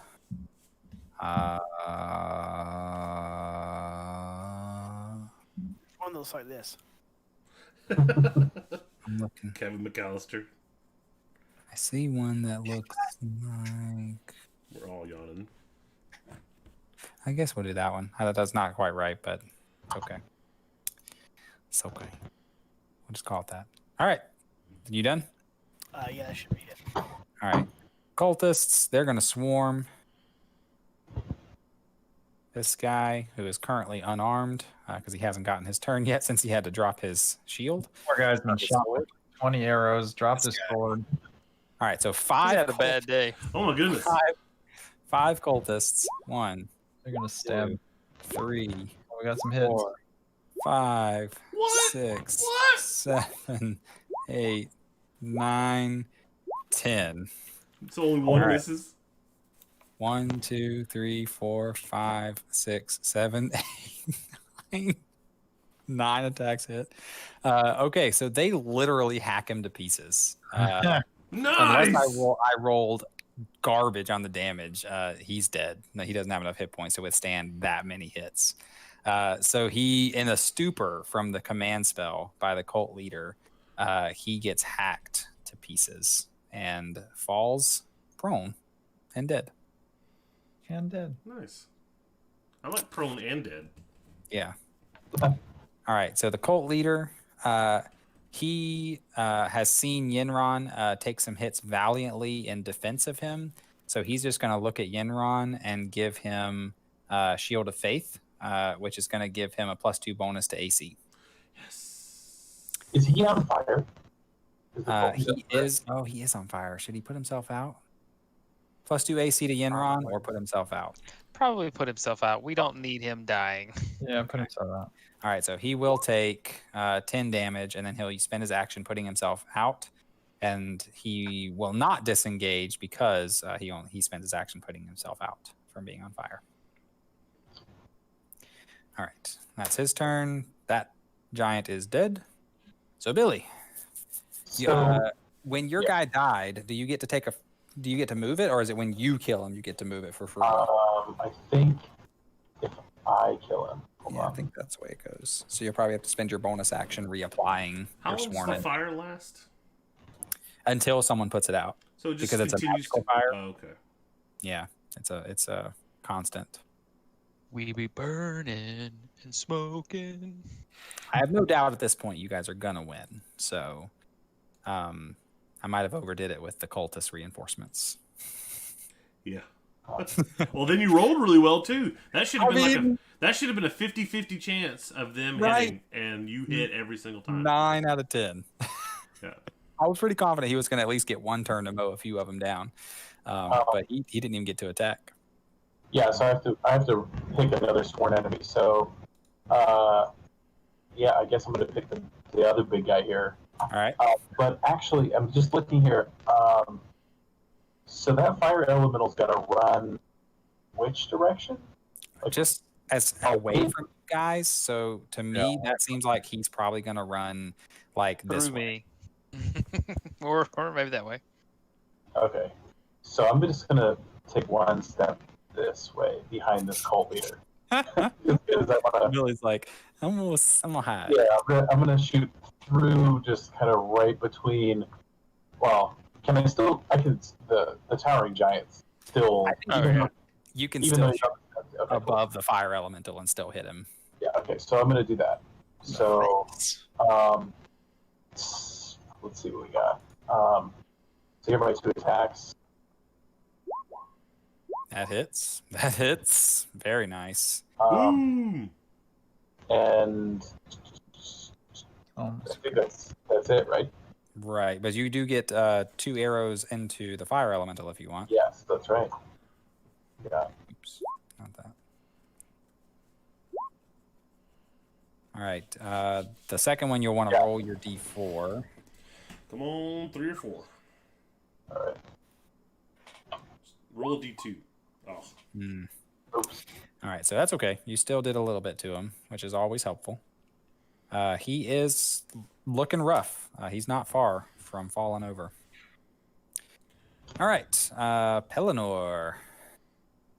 So Pellinor is going to turn and look at this fire giant. Mhm. I love you turned your thing. He Grab turns this way again. So he hasn't had too much success with the sword, but he's like, you know what, I'm feeling it. This guy's huge. Surely I should be able to hit this thing. But maybe not. No. He's got 2 It's- shields. He deflects one of your blades down to his leg armor, and it just pings off. Oh my god. And he literally just sidesteps. Yep. So he's swinging, he's hacking, and it's just shield for days. He It's can't get yeah. past shields for days. And I also I take my 2d10 at the start of my turn. You do. Thanks for reminding. That's only one. There's another one. There you go. That's more like my D10. Oh rolls. man. That's more like it. Okay. All right, Yenron. All right, he's gonna pull his blade out of his butt. Oh, Turn it A on. lot of butts with Justin. It's my favorite word.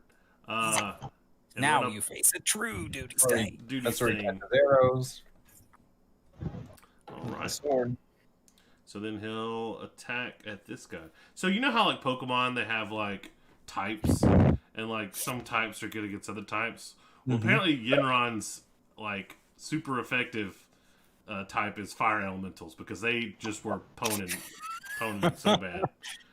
Well, I was trying to intentionally remove like the butts of damage that you guys do with all your fire ignitey stuff, and Yeah. just to add some challenge. Isn't poison weak to fire? I'm pretty sure poison is weak to fire. Probably. I know you can set poison on fire, and it does a lot of extra damage. So All right, so Yenron's gonna attack this fool. with the sword, roll your bless. Oh my gosh, He's plated and has shields, man. I You know, hit it. but that's You hit him. crazy. You hit him. All right, so I'm gonna add some damage, but I'll do that in a So- minute. Does that do radiant damage? It does. Okay, Well, actually, yeah, it does. The 12 is radiant. radiant. Mm-hmm. Okay. All right, and then no, I can't do it because I didn't use my unarmed hand. Never mind. Can't do hands of harm. Yeah. So we'll just ignore that one, like it never happened. But I will attack him for 12 radiant damage. There I you come in go. with one swipe and pierce right where he moved his shield to block Pellinor's. But then coming around with the second swipe, he was ready and blocked it. He was ready. He brought you swung at his left hand, and he missed the block entirely, and then he blocked with his right hand the second time, and That's the point. I had to use my bonus action All right. to pull my sword out. all right. So he runs, takes some attacks. Swing your mace at him, Gideon. And whee, whee. I mean, I'm not sure that's even worth it, but I will. Yeah. I'm gonna attack, right? Yes. Please do 2 damage like last time. I did 2 damage. Oh, no. The 4 doesn't even help, right? The No, it's 16. So, I didn't think so. uh, I've missed every attack. 2 damage. so he gets over here. I mean, he goes 50 feet Two is per literally turn. If I use Dash it. is double move. He's gone. I mean, he literally runs away. I mean, he's off the map. He's so fast. He's 100 feet away. Oh wow. We'll just say he's like over here. We'll say Billy's the only one who has a chance of finishing him off by sniping him. How did Mantel do 0 bludgeoning damage? He's It a has negative -1. His strength is -1. He rolled. Alright. He rolled a D0. You actually hit someone and it didn't hurt at all. It didn't hurt at all. All right, Shelly, go help finish off that fire giant. All right, I gotta take 2d10. Yep, you're on fire. Oh, I so- didn't take 2d10 either. All right, this one's for Justin. This one's for Shelly. Yeah, I'll take 5. All right. I'm telling you, this is what I was expecting, right? I was Well, like, this is actually, how last it's time gonna I took 6. It wasn't even that bad either. All right. I was actually surprised at my health total after that round. go. Of course, it would have been a lot worse had you let me take damage for 2 Take more damage for times. each hit. Yeah. Move right there. God, where's he showing? Well, if it wasn't quite so late, I might have had you guys Yeah, I struggle a know. little That's harder. kind of what I was thinking. I was like, I kind of wanted to have this challenge, but I also would like to go to bed. Yeah. I was looking you forward to this challenge, but I'm sleepy. Yeah. So very nice. Do you get to add any? If you roll any superiority die, you get to double them. You get to roll them the damage twice. Unfortunately, I've used them all. You've used them all. Way to so go. he will just take the 20. Okay. I don't think I have anything else. No, I only have one. I only have like one more thing, but it's not attack based. Okay. Okay. Well, you can swing 2 more times in. That hits. I think you could just hit him with a perfect bless roll. do it, baby. Ooh. Okay, not quite, but you did a lot of damage. He's looking rough. He's going to run away on his turn, but he's looking rough. Let me see what his speed is. It's just 30. All right, so he's gonna essentially he wants to get away from the But he's smart cultists enough as to well. run. So 5, 10, 15, 20, 25, 30, 30. He's going to come and kind of cower at this cliff's edge. Chicken. He's going to kind of cower over here. Wait, do we Attack get of opportunity attacks? Yes. Everybody who was next to him gets attacks of opportunity. Please don't miss. Got him. Got him. I think even with a 4, you won't quite hit him. Sad day. And that hits, though. Nice. So 19, and David's did 15. Let's see. Tack on an additional 19 to All that. Come on, so Smite. Describe how your smite 19 plus 19. Yes. kills him as he runs 38. away.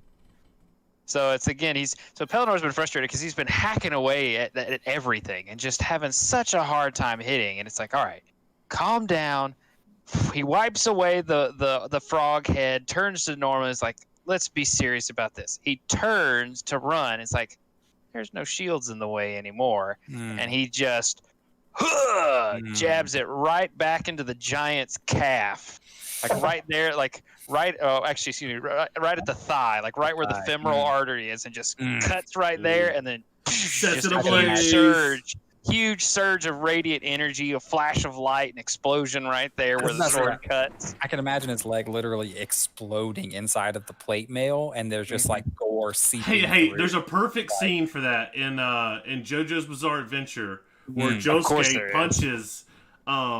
punches Dio right in the left leg. I'll find it for you, Alex. Brack breaks all of his leg His bones. left side is weak, so it ends up working. Very nice, very nice. And we'll just say that this fire elemental, we'll say he ran away never to be seen again.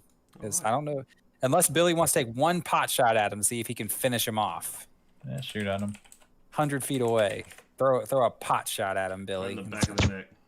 I have a range of 150. You can hit him. That's Boom. enough. Good. That's enough. He just, you guys know Elf. Whenever he throws the snowball at the kid running away, Yeah. he just shoots this arrow that goes, No one escapes. and just hits him in the back, and he dissipates. Nice. The cult leader is just so grateful to you guys because he feels like even though his cultists actually performed well, 5 of them surviving is a lot more than anticipated in this fight. All put Um, ourselves off of being on fire. Yes, and you guys spent some time putting the fires out. But he did not think they would be able to survive this fight. He is confused as well, though, because he didn't get the feeling that these entities that were being controlled, they didn't give off any of the vibes that they feel when they do their sacred rituals around the eternal flame. This is bad fire. So there's something else that seems to be at play here. That was the snickering voice booms once more from the sky, and then the fiery orange repeals, and it becomes just a normal sky again. Has that ever happened before? He says, "No, first time. Huh. Wild, huh?" Yeah. All right. Well, let's head out. Who's All right. got the fire? Who's I mean, okay, this is like every day for us.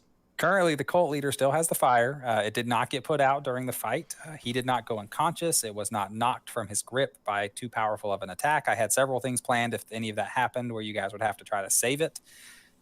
But that was handled pretty well. I mean, I've got to say, if he got attacked by fire elementals and the fire he's carrying got put out, he sucks. Well, it was more if he dies and like he falls. There's this like roll to whether or not he smothers the lands on it. flame. Yeah.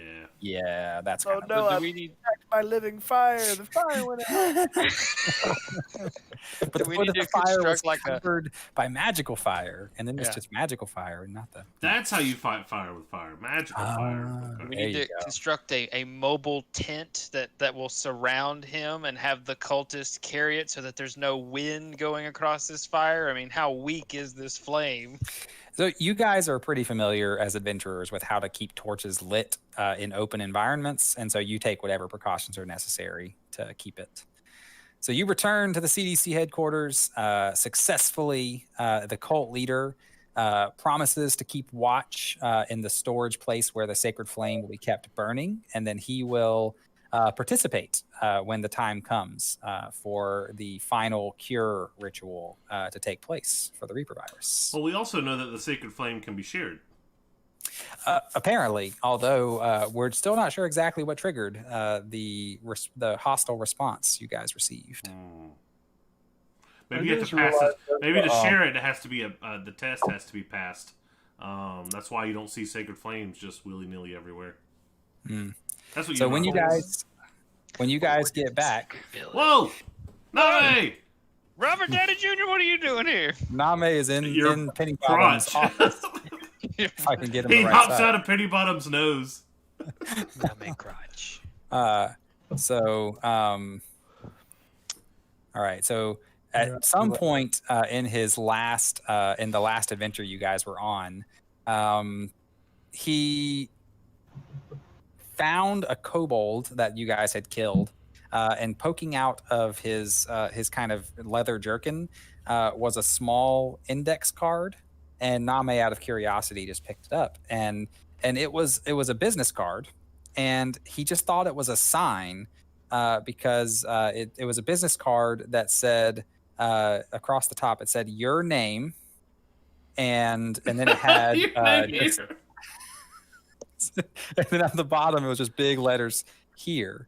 And so he got this bright idea to start his own bodyguard business. And so he wanted to go and get some business cards printed. So he shows up with stacks of business cards that just say, your Name here.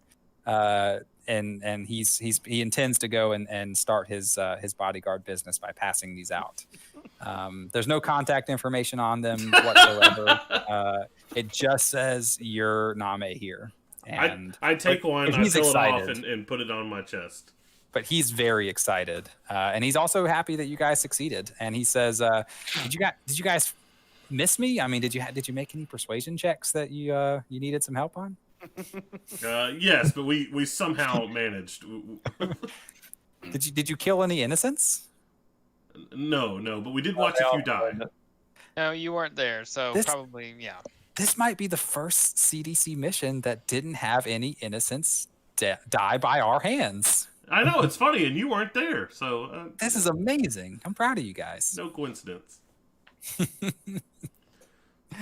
We right, also well didn't go the done. wrong way accidentally. Yes. Well done. Well done, everybody. Thank you, Kyle. That was great. Congratulations. You. I may have to change my drawers after that initial round. That first turn, that was ridiculous. It was like you guys were missing. I was rolling super high damage and hitting on everything. It was like, Rolling one. Then it finally balanced out like the rolls did, but then by that time you'd already tilted the. kind of tried to help. So I was like, if rolls keep going this Nobody- way. Nobody even went down. We were No, fine. you were fine. You were fine. Especially Billy, man. I don't think he missed a shot. Yeah, I mean, plus 11 is pretty good. It's pretty So- dope. It's I pretty got dope. plus 11 and I missed plenty. When you roll a 1 or a 2 or a 3. Yeah, it's pretty And my hard. punches are plus 9, but my sword is 11. I did miss with my sword. Mm. All right. All right. Well, Justin, you want to close us out for the stream purposes? I do. I don't think we have anybody to raid really, but especially this late. But appreciate you guys coming in. Kessler, appreciate you, man. Fizzy, it's always nice to see you in stream. We'll be back sometime this week. Should be at least Thursday, maybe playing some more Star Wars Imperial Assault, and hopefully before then, maybe doing some randomizer or some Rocket League. But y'all take it easy. Appreciate you again. Y'all stay safe, and as always, Stay golden. And thanks to Steven for stopping by. oh yeah, Of course, Steven.